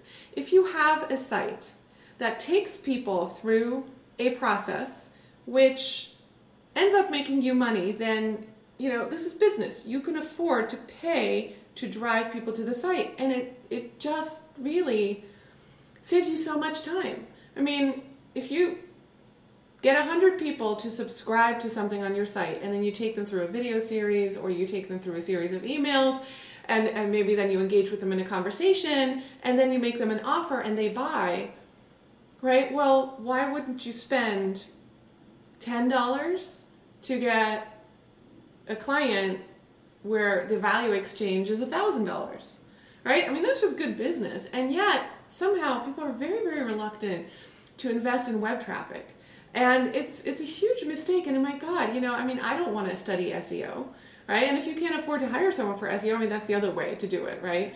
But I will tell you, I love advertising on Facebook. I do. I really do. And free is great, but sometimes you also get what you pay for, okay? So if you want to build faster, I know that there's all these like strategies out there, but honestly, have a high converting free offer on your site. Right? Which, by the way to test that is to drive some traffic through it via pay-per-click.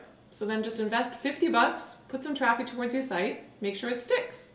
Right? Then you know that it sticks, great. So then convert it and test conversions. Right? So I have a sales funnel that is doing 5 figures every month, and I put maybe $300 to $700 into that, right? So $700, and that's SEO and pay-per-click, right? Becomes 10 or 12. That's a good deal, right? So sometimes it's just buy the traffic. Just do that. All right, let me go to another call. All right, so I have here, this is New Mexico, and the last 4 digits of the phone number are 0326. Hi there.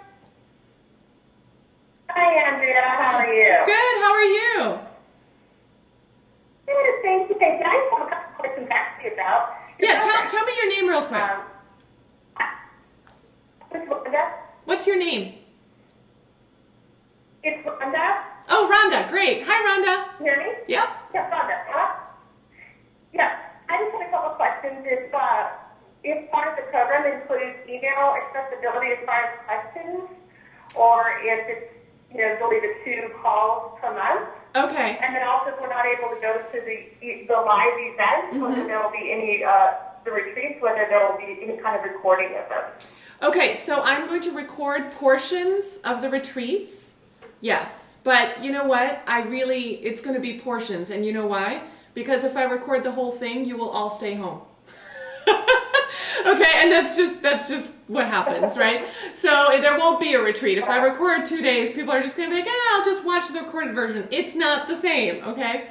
As for email access, like, can I do ongoing, constant email access where I answer all your questions personally? No, there's just no way.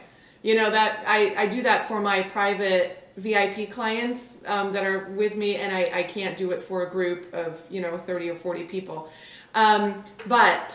But we have Facebook groups, right? And then we get together twice monthly. Now, I do have you guys ask me questions via the comments in our members section. So for example, for the 30-day money breakthrough method, yeah, I answer questions about that. Absolutely. Right? Because that's one of those things that I want to make sure that your guys are supported while you go through those 30 days.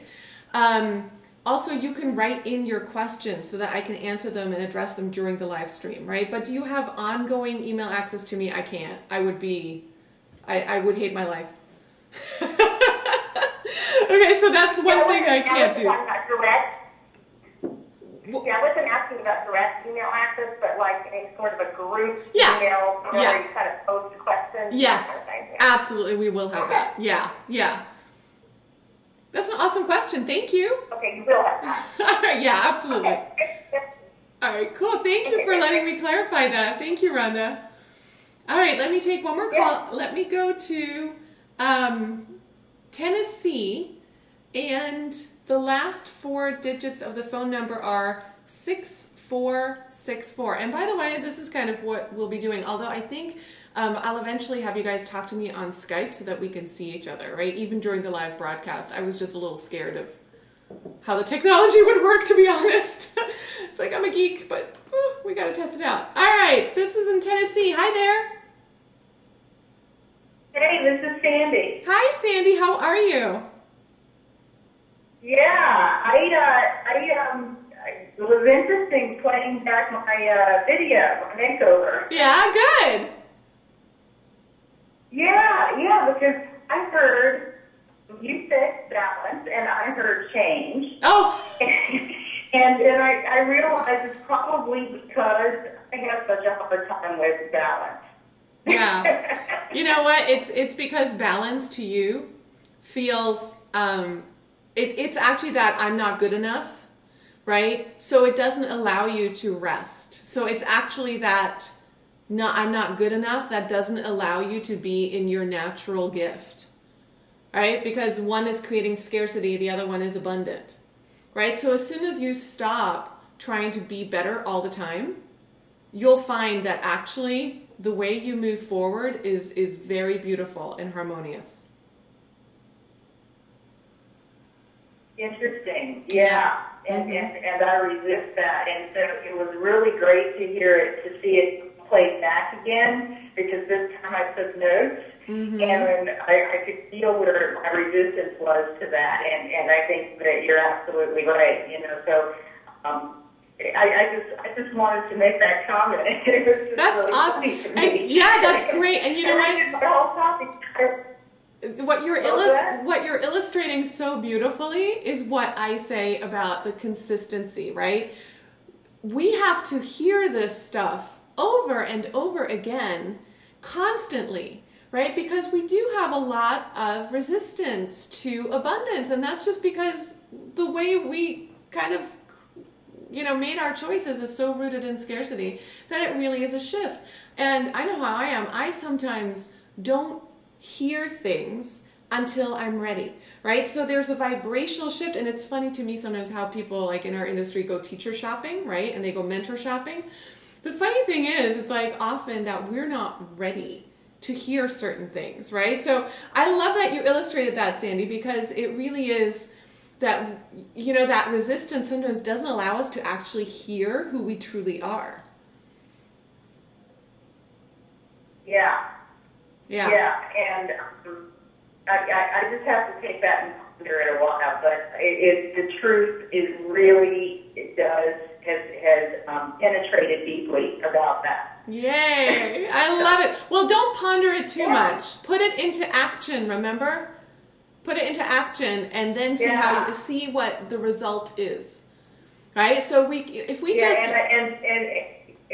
and that's what you know. I'm thinking about my behavior and all of that, yes. And how I really do resist resting and balance. And even though I say, okay, this is what I need to do, I need to let the laptop rest and go outside and all the things that I set up for myself. And then what do? You know, I get on the laptop and I do what I think I need to do for my business, and I worry about it. And don't sit still, all of that stuff. Yeah, and it is changing it at the level of action.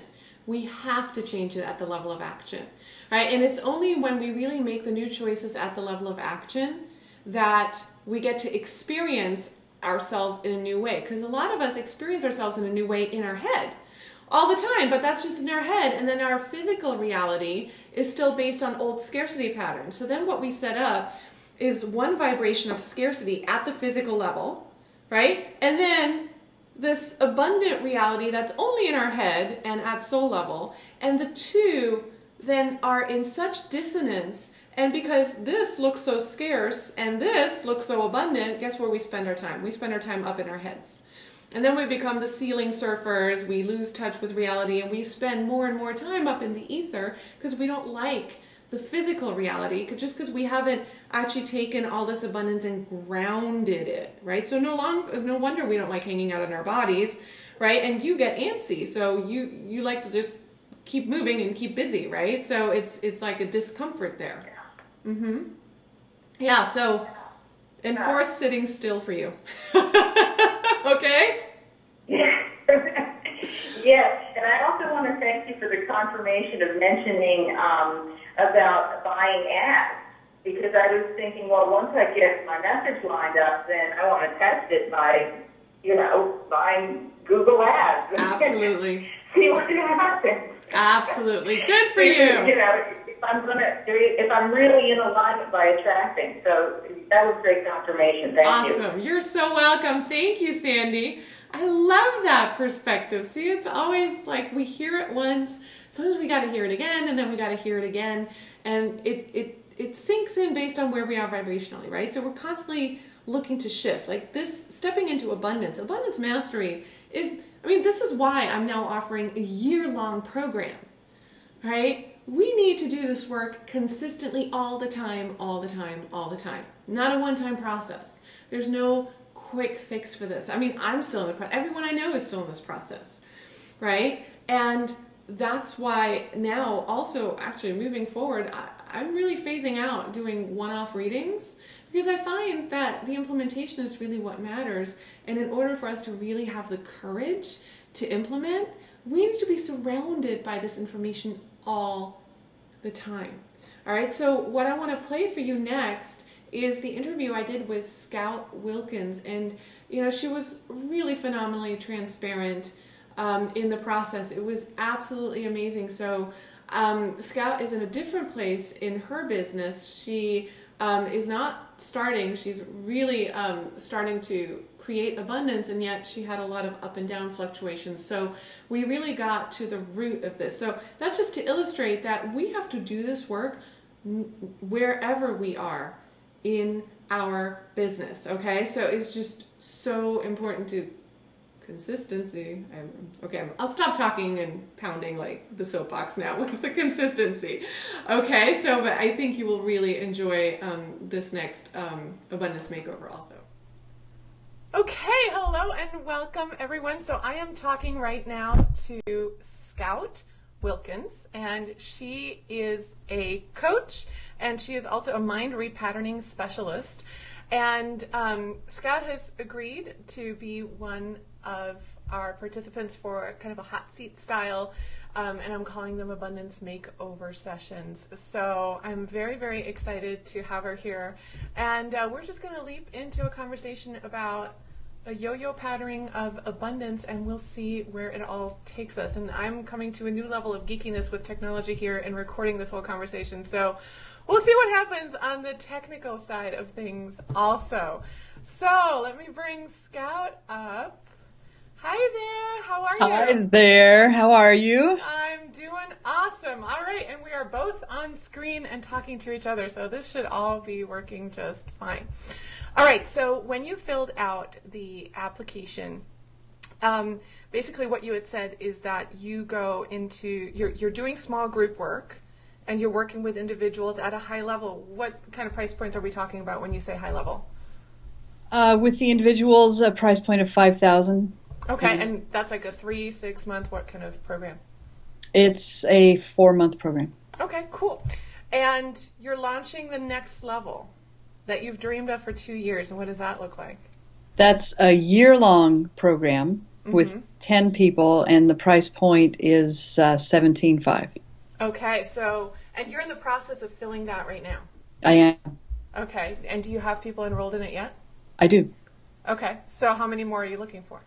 I'm looking for 5 or 6 more. Okay, great. So this is all off to a good start. Yeah. So what is the yo-yo pattern of fear about? What is it about? Well, what does it look like? What does it manifest itself like in your experience? What it looks like is being able to get rid of money. I can finally say that maybe I'm getting rid of it just at the rate that I bring it in now, but for much of my life I've gotten rid of it just slightly quicker than I bring it in. Great! Okay. Uh-huh. Yeah. And I can recognize this from way back. I mean, when I'm going to say 15 years ago, I said, isn't it amazing that when we were first married, I said to my husband at the time, when we were first married, we managed to live on $500 a month and sort of just barely had enough, just barely. And then we had a business and we made a bunch of money, and it was still, it's always been the same. The stress level around money has always been exactly the same. And I had I was just like, this is interesting. And now that I do what I do and have more awareness of what's going on, it's beyond interesting. It's like, let's let go of this one now. So the money is coming in and flowing out almost in equal measure, and that's been just permanent. Yeah. Pretty much, it doesn't matter how much you make, you manage to spend just as much. And it's probably like magic, right? It's magic. And it's knowing what I know now about the unconscious, it's amazing how money will come in, and then it's like I'll go unconscious and I'll spend, I'll get this thing that, it wasn't on my list of what I need, or maybe it's just like, wow, how'd I do that again? And I wake up and it's gone. It's like, so you actually manage to spend it versus manifest situations where you have to spend it. So it's not like your car breaks down, your roof, you need a new roof. No, it just, okay. So in terms of having money, when you grew up, did your family?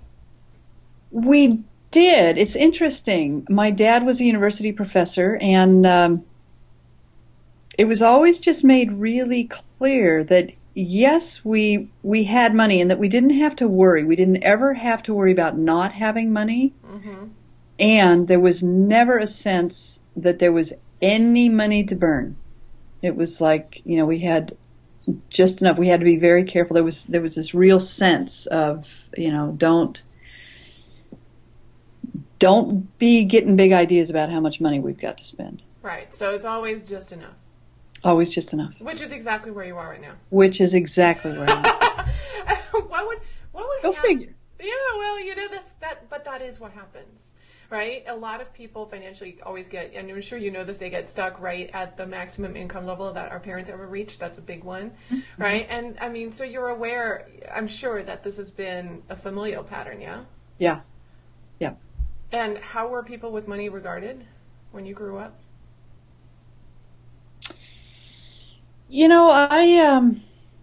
I don't have a big sense of any, huge trips about money, about people with money being bad. Mm-hmm. Although I would say there was a certain sense of we are not them. What's them? All right, so let me just ask you this: what would happen if you had money in your bank account? What would happen without money? Like if you accumulated $50,000, what would happen? It's hard to even imagine. Where would it go? Would it go anywhere? Would it just sit there? What would you want to do with it?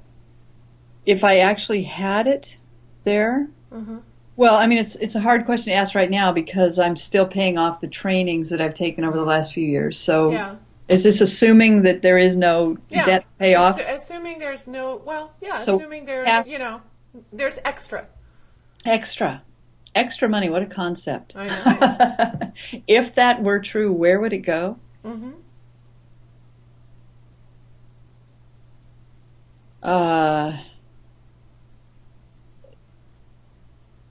My gut, this is not coming from anywhere in me saying, this is what I should do, but my gut is I would give it away. I would give it away. I would, To whom? To somebody who needs it more. To somebody who's doing something good. To something that inspires me. Or to somebody who needs it more. The interesting thing about that is that as someone who needs it more, it really doesn't hold them in a very abundant mindset, does it? It doesn't. Because no one needs it more. Well, and I can also feel where it holds me. Which is what? Which is not deserving or, Yeah. Yeah. So in terms of your lifestyle right now, let me just ask you, so you're paying off trainings, and I understand that. I mean, when we go into the entrepreneurial world, we know that. We have bills to pay, we know that. I mean, it's all good, right? The trick Right. is to come out ahead, and sometimes we have to go in Sure. debt, and then but you're making it, right? So it's I not wouldn't. like, I'm absolutely making it, Right. and I wouldn't change a thing about Absolutely. the decisions I made. It's all right. So fine. these were good investments because you are leveraging them to bring money in. Absolutely. So They that's- made possible what I'm doing now. There's no way I could Absolutely. be doing what I'm doing today if I hadn't done that. I'm Right. absolutely congruent with that. In terms of lifestyle, are you living in the home you want? Are you taking the vacations you want? Are you getting the assistance, support that you want in terms of like cleaners or housekeepers or assistants in your business? Or, I mean, how's the lifestyle in terms of your lifestyle goals?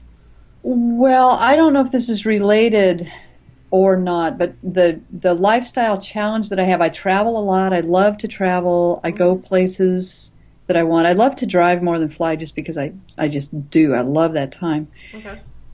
And I have this other thing going on that feels like somehow it's part of this constellation. I don't know how it is. But I have a home in Montana that I own that I love dearly.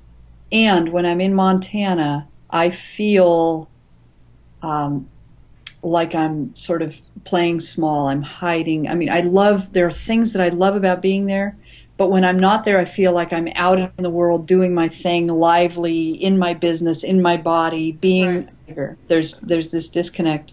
So I'm actually in California right now and looking, although not so actively looking, for a place to rent, because when I'm here, I stay with my mom, and that doesn't work. I love my mom. We get along great, but there's nowhere for me to work in her house. But this is all very practical. Like, ideally, what would it be like? Ideally, would you not have the house in Montana anymore? But if you wanted to go to Montana, and you could stay somewhere else, or what's the ideal here? That would be fine. I've got a housemate in Montana, so even to have that place, to have a place here that I love. Ideally, if I could hook onto my little house there and put it under a helicopter and drop it off here.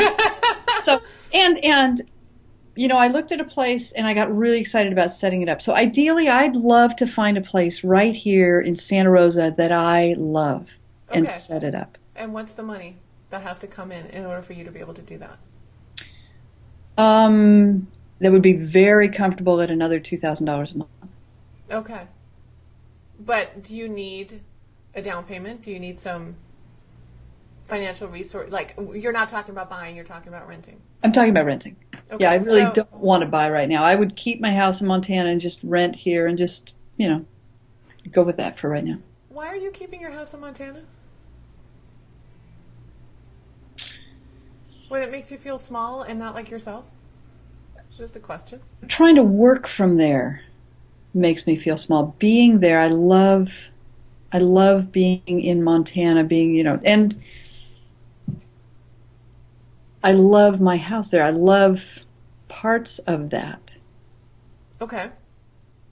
All right. Okay. So really the biggest lifestyle change that you need to increase your income for is so that you can get a place of your own in California. Right. Okay. Everything else so is this like a fan? You know what? It sounds like your lifestyle goals are like beyond so reasonable that they're so doable that you're almost not giving yourself a reason to really put money in your bank account. Do you know what I mean?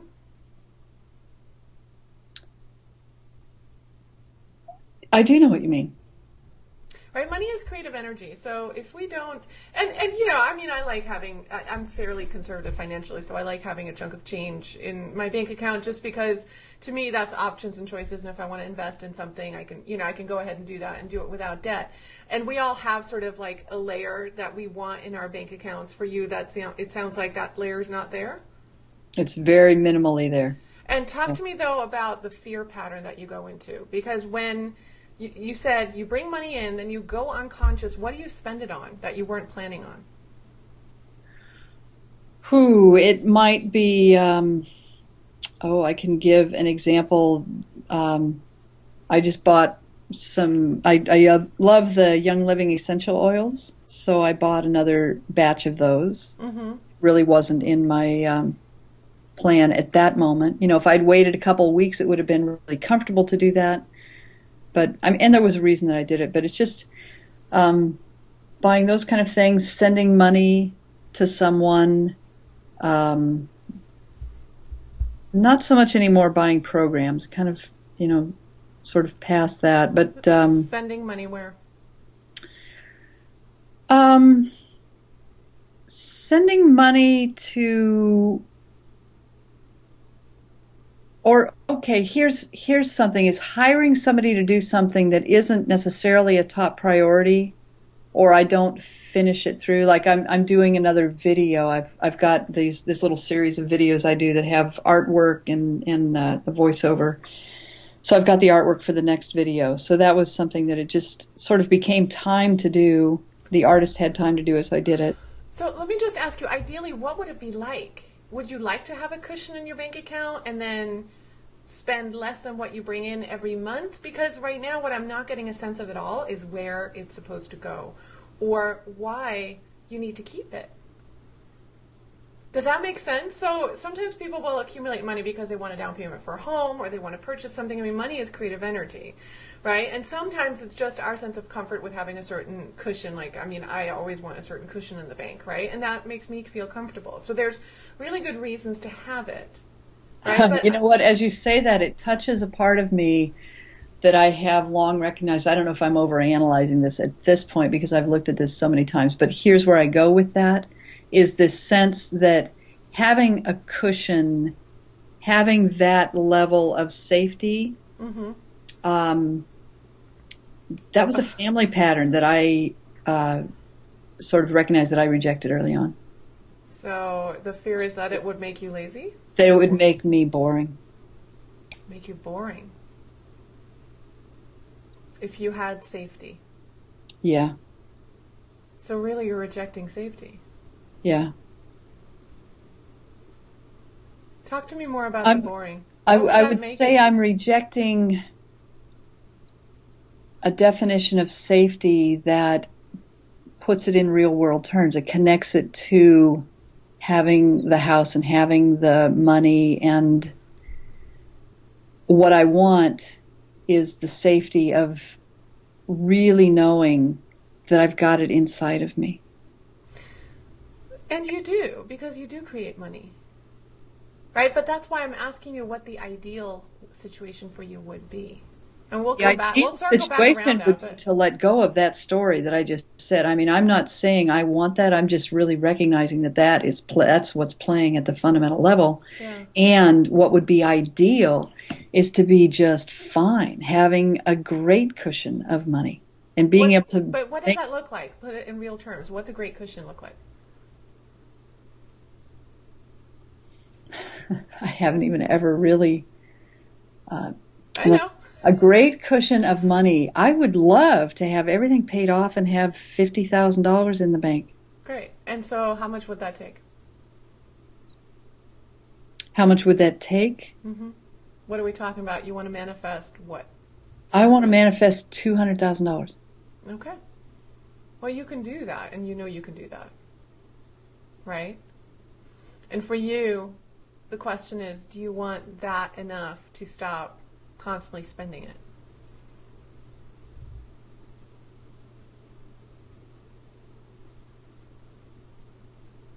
You know, that is the question, and what I can feel that bumping up against is the fear of not really being able to have what I want. Well, you know what's really interesting when you brought up the boring? As I listened to that, what came into my head is it's much more about almost not wanting to be normal, not wanting to be like everybody else, almost like rejecting that kind of security that you grew up with that I think you identify as not who you want to be. Right. Can that be? Yeah. So this money pattern creates a certain level of excitement. That resonates. Yeah. Yeah. Yeah. It creates, it's the little adrenaline rush. I mean, Oh yeah. I used to work on an ambulance crew. I used to be a firefighter. You know, You're a junkie. Yeah, I got that. Because the thing is, it's like you love to travel and you love to do change, and you know, you really are this very, very dynamic person, right? And the last thing you want to do is be boring, normal, safe. Yeah. Right? Yeah. But there's a part of you also that's just Exhausted and really ready to have it be different. Yeah. So who was safe when you were brought up? Who was it that was so safe that you just no way in hell did you want to be like that? Where did that come from? It came from, and you know, I have so much compassion for it now, where I see where it came from in his life. But it really came from my father, who was, I would have said at that time, very rigid, and you know, taking the plan, keeping things under control. You know, and I get, like I say, I get where that came from, but it's the piece that I looked at and said, "This isn't what I want my life to be like." How did that affect you? His Keep things under control. His need for safety, yeah. His need for safety and control. How did that play out in terms of how his relationship with you? It actually made it really difficult because his need to be in control didn't allow me an opinion. You know, I got sort of shut down. Yeah, you didn't get to do what you wanted. Well, I didn't even get to not just do what I wanted, but I didn't even get to speak up and have an opinion at the table. Yeah. Right. So you didn't get to express who you are. Right. So you equate the safety with not being allowed to be who you are. Right. Yes. Yes. Does that make sense why you're so fulfilled in your business and you're so self-expressed in your business?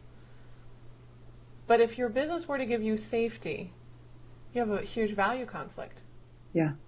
And I can feel that. As you say that, yeah, I can feel that one in my body. Right, so if your business gave you safety, then the fear is that your business is not going to allow you to be who you are. Yeah.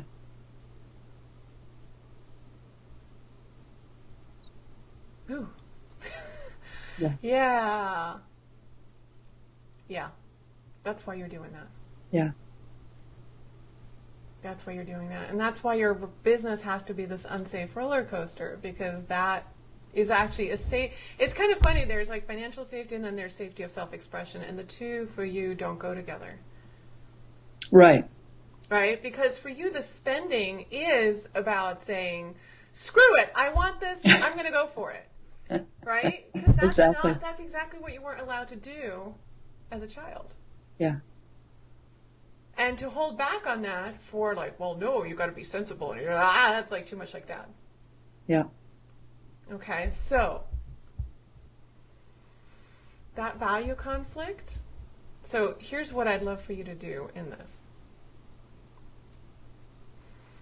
And that's,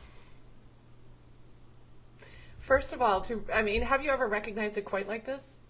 Not in this exact way. No. Okay, so it's about creating a new definition of financial safety in your business that doesn't curtail your self-expression. Now, you and I know that this is not reasonable, right? Because it's not like, you at this point in your life, you choose whether to put money exactly. away or you yeah. So, just having this awareness of what you're actually spending the money for and what you're still fighting is huge, because you're still fighting Dad. Yeah. You're actually fighting him with your credit card by putting the money down. Yeah. Right? It's like, no, I will not be like that. Here you go. I'm going to buy my essential oils, right? Right. Because I want to. So it's but these things are not reasonable, right? They get created when we're very young. And so, it makes total sense, but the behavior isn't reasonable, right? So as you now spend money, right, bringing this awareness, just the awareness of what you're actually still rebelling against, because it's like you're in a fight. And the other person went home a long time ago, but you're still fighting, right? It's like one of those things, I'll show you. It's like there's no one there, but we don't care. Can we call this cutting off your nose to spite your face? Yes, a little bit. So just having the awareness that when you go to spend money, you just look at why you're doing it, right? Who am I doing this for? Right? Is this what I really want, or is the other thing what I really want? And then I would love for you to define what self-expression through safety in your business looks like. What would look safe? Because you know what I think will not fly, and this is where you get a little bit black and white, you really do, and you're a little bit of a perfectionist, right? So you like to lay it out, and then you really like to follow the plan, and here's what we're doing, right? And you get a little bit rigid, can that be? Oh, yeah. Yeah. Yeah. So and I think for you, you've got a little black and white thing going about either I spend whatever I want or I pay off all my debts. And it's almost like there's only two ways of living here. And not only that, but I have to do them both very quickly. Right. And so, but do you see how like you put yourself into a box by doing that, right? So it's like you either go into the direction of, I'm going to take my money, I'm not going to spend it, I'm going to put it all towards my credit cards, I'm going to be really strict with myself, right? And you basically go into Dad mode, right? And then you rebel against yourself and go crazy and spend. Yeah. So it's one or the other, but what you really need is the integration of both. Right? So you absolutely need to just set something up where on autopilot money goes to your debts. And it's not a lot. Like for you to try to pay off any debt and like completely have no fun money, that would put you in prison. And you will rebel and you will do the thing where you just spend just to spite yourself, right? So it's almost like you have to very sneakily create the security without it feeling like it's an imposition or it's limiting. Does that make sense? Yeah, it does. So do you have automated anything banking? I've got everything on automated. Yeah. Yeah, all of those payments are automated. Can you bump them? I can. Yeah, I have a little bit. I can bump them more. But not so much that it would really be... Okay, so basically you're paying off debts. Are you still incurring the new ones? The piece that no. Okay. So really it's right now where the money is not going versus where you'd like it to go is what? Savings. I don't think you have a good enough reason for savings.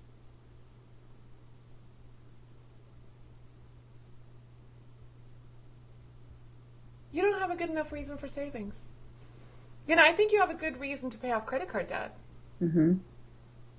Yeah, I've got a good reason to do that, and I'm doing that, and that feels good. I think you're right. I actually, and you know what? I'm going to say this, and this is a little crazy, but I think you need to give yourself more lifestyle. And sure, again, put a little bit into savings, but honestly, you're not someone with a huge need. And when you said savings, the energy is so low around that. You just don't, there's no reason for it. It's like one giant should. Yeah. Right? And you're not going to do it. You don't want to. Yeah. And where does that come from, this idea that we should have savings? Some of us don't want any. Because you know what? The truth is you're very good at creating money. It is true. And you're right. The energy is really low because my gratitude about this business at this point, and it's sort of, I think I kind of intended it, but it wasn't a big part of my total rational intention. But my gratitude is I have now created a business that I can keep doing as long as I'm still breathing. Yeah. So you don't want to retire. it's not like I'm not going to retire. I don't want to retire. No one wants to retire. I don't talk to any entrepreneurs that want to retire. I'm going to be 90 and on stage in a wheelchair. Right. If people will let me. Really, I will. I'll be writing like ebooks, it's like barely be able to type, but I'll do it, right? Dictate it now. Yeah, exactly. And, then I will eat nothing but chocolate and drink wine a lot. So who knows what that'll be like. But yeah, none of us ever want to retire. So this idea of a savings account, where's that coming from? Shoulds. Yeah. Well, and when I hit the point where I am in that just barely mode, and somehow my spreadsheet says the money's there, but I've got divided between so many accounts I don't really see it, and how am I going to make this bill? And right. So in that moment, it's like, boy, would it be nice, but then I wouldn't draw into my savings account for that anyway. No, you wouldn't, would you? And I think that you use the dips to motivate yourself. I'm really aware of that, and that is something that I would really like to change because I don't want that kind of motivation. I want to be motivated by being drawn towards. Yeah, but you're not giving yourself lifestyle motivations. Right? So look, you do love the adrenaline. We all do. This is like dirty little secret of entrepreneurship, right? We're all kind of adrenaline junkies, right? It's true because this is scary stuff and it is a little high. And when you set yourself a big goal, you meet that goal, you actually make it happen. I don't think there's any feeling in the world that's better than that, right? Mm-hmm. So, but here's the thing. Has your lifestyle sort of looked consistent? Have you made big changes in your lifestyle overall in the last 10 years? Not overall, not really. No. You're not giving money a place to go. You're not. Right? And it sounds silly to say that at some point we have to put money towards what we want, not what we need, and you're still pretty need focused. Because then you'd give the money away to someone who needs it, which is ridiculous. No one needs money. If they want it, they can just go create it. Right? Everyone decides on how much money they make. So they can just go create it if they want it. If they don't want it, they don't want it. That's okay. It's not for you to fulfill. Right. And you know that, right? So there's still this need consciousness. And what you really need to practice for yourself is wanting stuff. You know what? I'm really aware of that. And sort of in the way letting it be okay to want it. That's where I really get that's where my stretch zone is. Yeah. So I think you really need to get yourself your California rental home. Because you're renting, right? You want to rent or buy? I want to rent for now. Okay. Just to see, because I don't know where I would really want to be until I get here. In the next 30 days, what's in the way of that? Nothing really. Okay. I can be making that happen. Yeah, you need to. Okay, there's that, number one. Number two, are you traveling the way you want to travel? Want to, not need. I might change from my current little Toyota to a Subaru. Uh-huh. Are you sure that's all you want? Want. not need.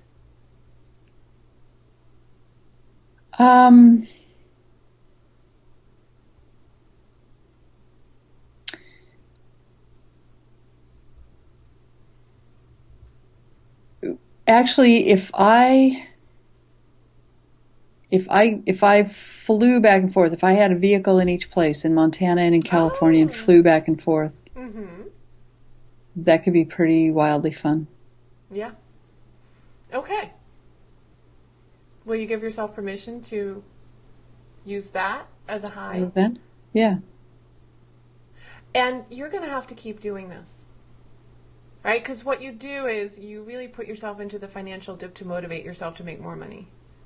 And it's the cycle because money right now has no creative outlet in your life. Right? And so what you're doing is you're letting it go so that then you have to create it to maintain your lifestyle. Because you're not giving it a creative intention.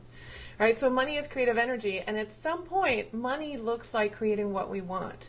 Which in our society, especially if you grew up stoic middle class, right? Which it sounds like you did, where it's like, well, we don't need that, right? You've Right. probably heard that a lot. Yeah, it's like really resonant around you. It's like, we don't need that. Yeah. No. Got to live within our means. Got to be careful. We don't need Yep. that. That's too extravagant, right? We're not Yep. like those people. Right. So at some point, when you build your business, but you're making, when you fill this group, you're going to be making 200K, right? Pretty Yeah. much between that and all your other stuff. And from there, you want to keep going. So where are you going to put $1 million income? Okay, Andrea, I'll go to Machu Picchu. There you go. I'll go visit my friends in Australia. Can you travel first class? Oh. What? What did you say? I said, can you travel first class? Oh, I could. I did one time. Yes, I could do that. Uh-huh. Yeah. Yeah. You have got to give your money. Ooh, I can feel that one dancing in myself. I feel my cells dancing. And you know what? This is the funny thing. It takes practice to do that. Right? Because I remember stalling out with my income when I felt like, oh my God, I have everything I want.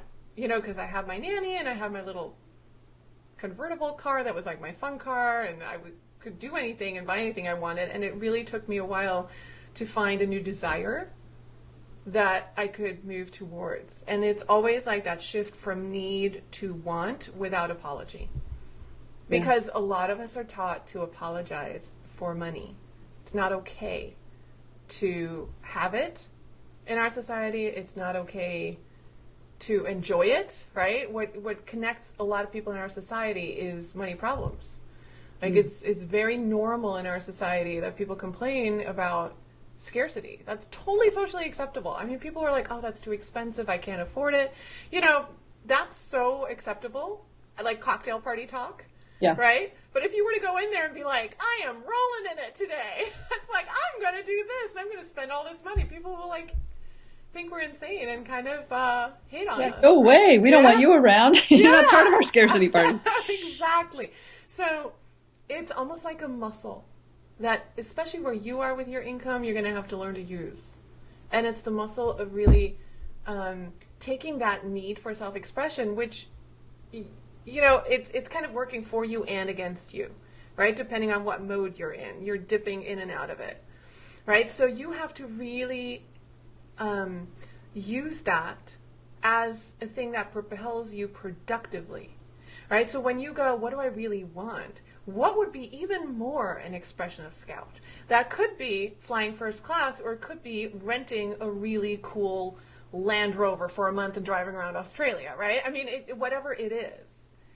But so that you can be in your most perfect self-expression. And that, to some people, is going to look extravagant or weird, which is fine. I mean, that's the fun, though, of doing what we do, right? We get to be ourselves in the biggest possible way.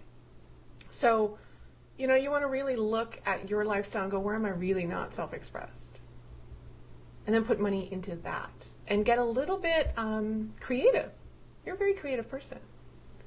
I think also you can do more with beauty, surrounding yourself with beautiful things. You have a strong desire for beauty, and you don't nurture it at all. Hardly. Does that make sense? Like, I don't know that you invest in artwork because it pleases you.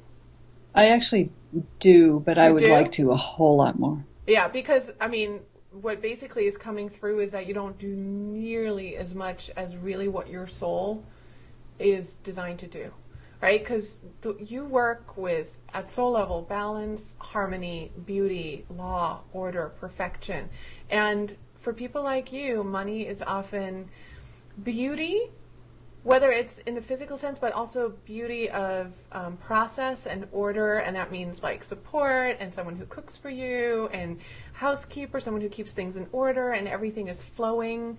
And the funny thing about this is that people like you normally don't like drama, but you create the money drama, right? Which tells me that you're out of alignment with who you really are in that department.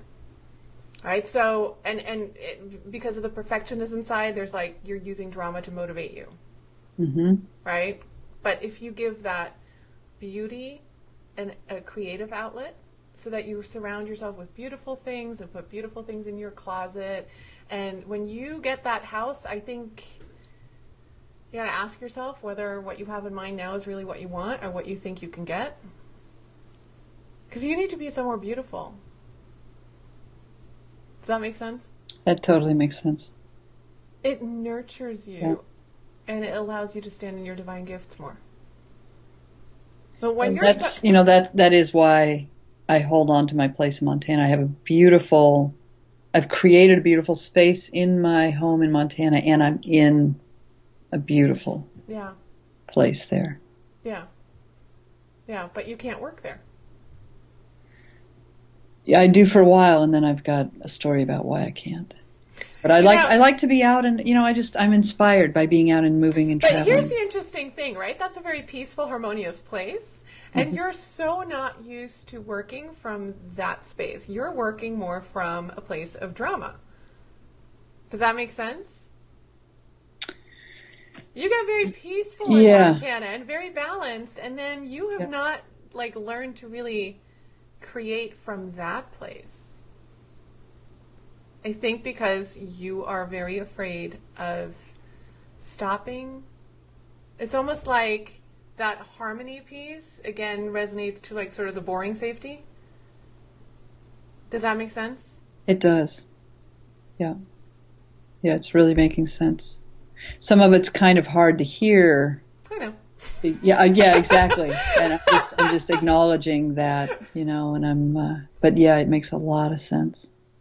So the next time you're in Montana and you go into peace and harmony, and you feel the need to jump and run, to run away, to add some drama to that, so that you kick yourself in the, you know what, right? Because it's funny, you really have tied in your creativity into this sort of adrenaline rush. Oh my God, I gotta do it. Right? It's totally true. The minute things get peaceful and easy, I hit the road. Yeah.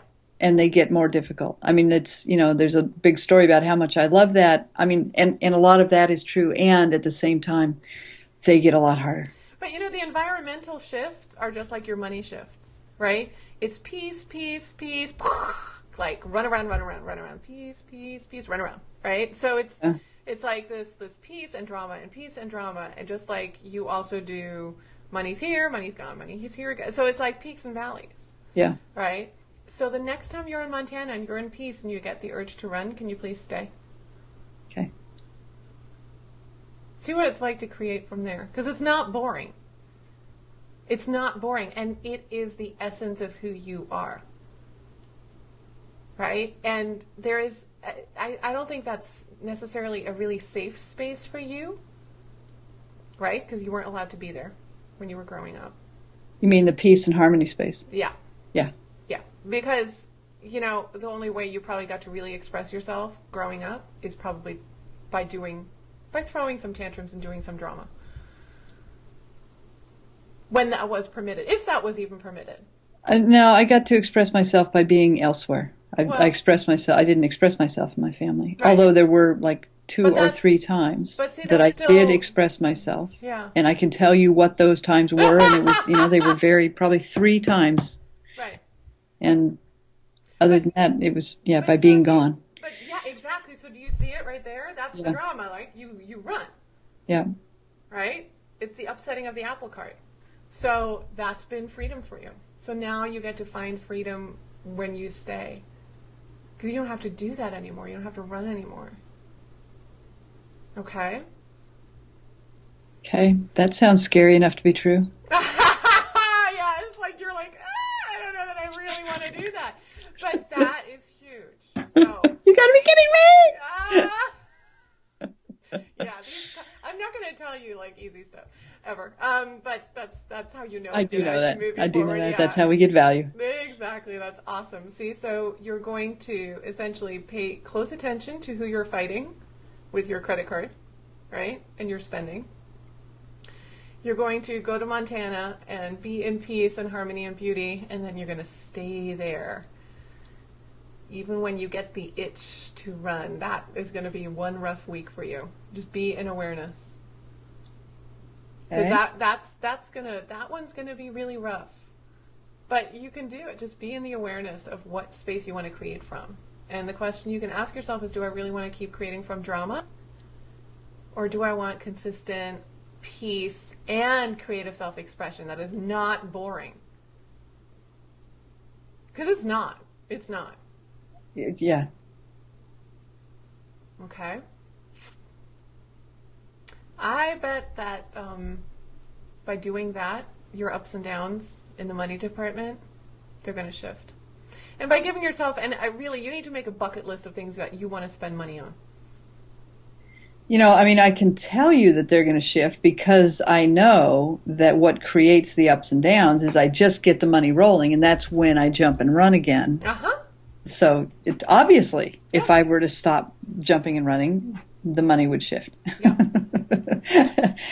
I mean, I say obviously that's a total tongue-in-cheek moment. Obviously. No, that's awesome. Awesome. And a bucket list of what I really want. Mm-hmm. Okay. All right. Well, I want to thank you for Andrea, thank you so You're much. so welcome. Thank you for being here and being willing to be so transparent and open. See me. Now you see me. If you see me on the road, you know what I'm doing. You can all just sort of reach out and say, Scout, I notice you're moving again. What's up? Well, and you know what's wonderful is that, I'm doing these hot seats with people at different stages, right? And, I mean, your business is going well. And at every level in our business, there's still work that we need to do. And it's so important, I think, for people to hear that there's really no end point. It just more comes up. There is no there. There is no there to get to. There isn't. So I really, really, really want to thank you so much for doing this with me today. Thank you. Thank you very much. It's great speaking with you.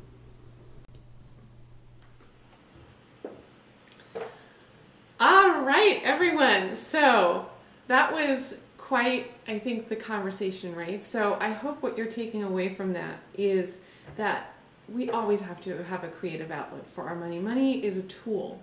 And, no one goes and buys a tool just to, have it, right? I mean, maybe some people do. But, we all have to have a purpose for our tools. And money always has to be put towards creating something. Right? That's what it's designed to do. It's creative energy. And if we don't give it a creative purpose, often money just doesn't come. Then we get into very dysfunctional patterns with our money. All right, so that's one thing I really want you to take away from that conversation. The other piece is always, it's so fascinating to me how our patterns in life and in money that are very much rooted in scarcity, we rationalize. We rationalize. And it's honestly listening to these types of conversations, having these types of conversations that allows us to bring truth into our thinking and gets us out of that squirrel cage, right? And here's the funny thing, right? The smarter you are, the more elaborate your mind will come up with these amazingly beautiful and sound rationalizations for why we do what we do and why it's okay. It's really a self-protective mechanism, right? And when we really start to step into our purpose, right? This is the journey. We step into our purpose. And at the level of ego, there's a huge amount of defensiveness towards that, right? Because we've been so identified with scarcity and ego. So that part of us that just wants to keep us safe feels very threatened, very threatened. And so it'll spin these rationalizations to keep us from doing what appears scary, right? But then when we think about what feels scary, like for example, just staying in one place, there's a part of us that will freak out over that. It's completely irrational, right? I get people who email me, because they literally curl up in a fetal position at the thought of sending out an email, like a marketing email. And those are not rational fears, and it just tells you how deeply self-protective our ego can be, even though what it's protecting are the patterns of scarcity, right? So listening to these types of conversations, understanding who we are at soul level so that we can start shifting our identification towards that, right? So we look at the old choices of scarcity, and then we know who we are at soul level. And we know what a choice for abundance would look like, right? So then we choose our divine nature, we choose abundance. And pre-choice, this can all be very scary, right? Which is why we need so much support around doing it and community around doing it, really. Right? But then once we make the choice, things open up. There's huge relief and abundance comes in, right? And then we do it again. So it's like this ongoing process. And I'm always amazed at how I have to catch myself in my own little squirrel cages and rationalizations, because we all do it. Like I said, most of us did not grow up surrounded by, joyful millionaires doing their purpose, right? So most of us grew up in scarcity consciousness. And the funny thing is, scarcity consciousness has nothing to do with how much money our family had growing up. We can be in tremendous scarcity consciousness, even when we were like upper middle class family. Right? We can still have a lot of work hard mentality, a lot of striving, a lot of sense of not being good enough. I just received an email from someone who had called in, and we didn't get around to talking, but he wrote me an email saying, when we came to the part about how we have to value ourselves and can we feel valuable enough to truly offer the world our gifts, he said he just welled up in tears because it struck a chord. When we have these reactions, it tells us our truth. It is so important to keep coming back, to ask ourselves the question, am I really choosing from a place of abundance? Or is it scarcity consciousness that's controlling my choices? Are these unconscious patterns? Am I choosing my divinity? Or am I choosing from the place that pretends to just be human, right, and normal, which is not who we are. It's an ongoing process, and it is why we do any of it, right? None of us go into what we do. I mean, you're all either starting to choose entrepreneurship as your path, or you're already in it, right? This group is people who are just now moving in and also further along. And that's beautiful because we all have a lot to learn from each other, right? Really, really important. So it's constantly making those choices, always, right? Am I coming from abundance? Am I coming from scarcity? Am I choosing my divinity? Or am I going to keep pretending that I'm, merely human? And we're not. None of us are. You are a glorious divine being that is choosing to express itself through the human experience. Well, let's choose divinity. Let's choose abundance. Not, in our heads, not up there, but in a grounded, practical way. And yes, it absolutely can be terrifying, in weird ways, but that's how we know that we're onto something really, really valuable. If we're comfortable in it, then we're not doing anything new and we're not on a path of expansion, right? So I really hope that you join me on this journey, okay? The registration link is still up on the page. Please hop on over there, register like I said. The first 10 people who register do get that yummy bonus, and we get to work one-on-one for an hour. But this is going to be an absolutely amazing group of people. We're all working towards divinity and abundance together. So I can't wait to continue connecting with you. And the format is going to be, we're going to be doing more Q&A. But basically we are doing 2.5 hour live streams twice a month. We're always going to do at least 2 hot seats. I may keep them a little shorter, so maybe we can get 3 of them in there, right? And so this is a very interactive process so that we stay in conversation and constantly talk about the practical aspects of what it really means to ground abundance and to stand truly in our divine nature as well as in our human nature. All right, so I want to thank you for joining me tonight. It's been a great pleasure interacting with you in this format, and I can't wait. Our first live stream event is August 7th, I believe. All right, so we're already scheduled. You can find that information in our members area right after you register. So I look forward to continuing our work together. Thank you so much for allowing me to stand in my purpose and teach, and I hope you have a wonderful evening. Have a great night.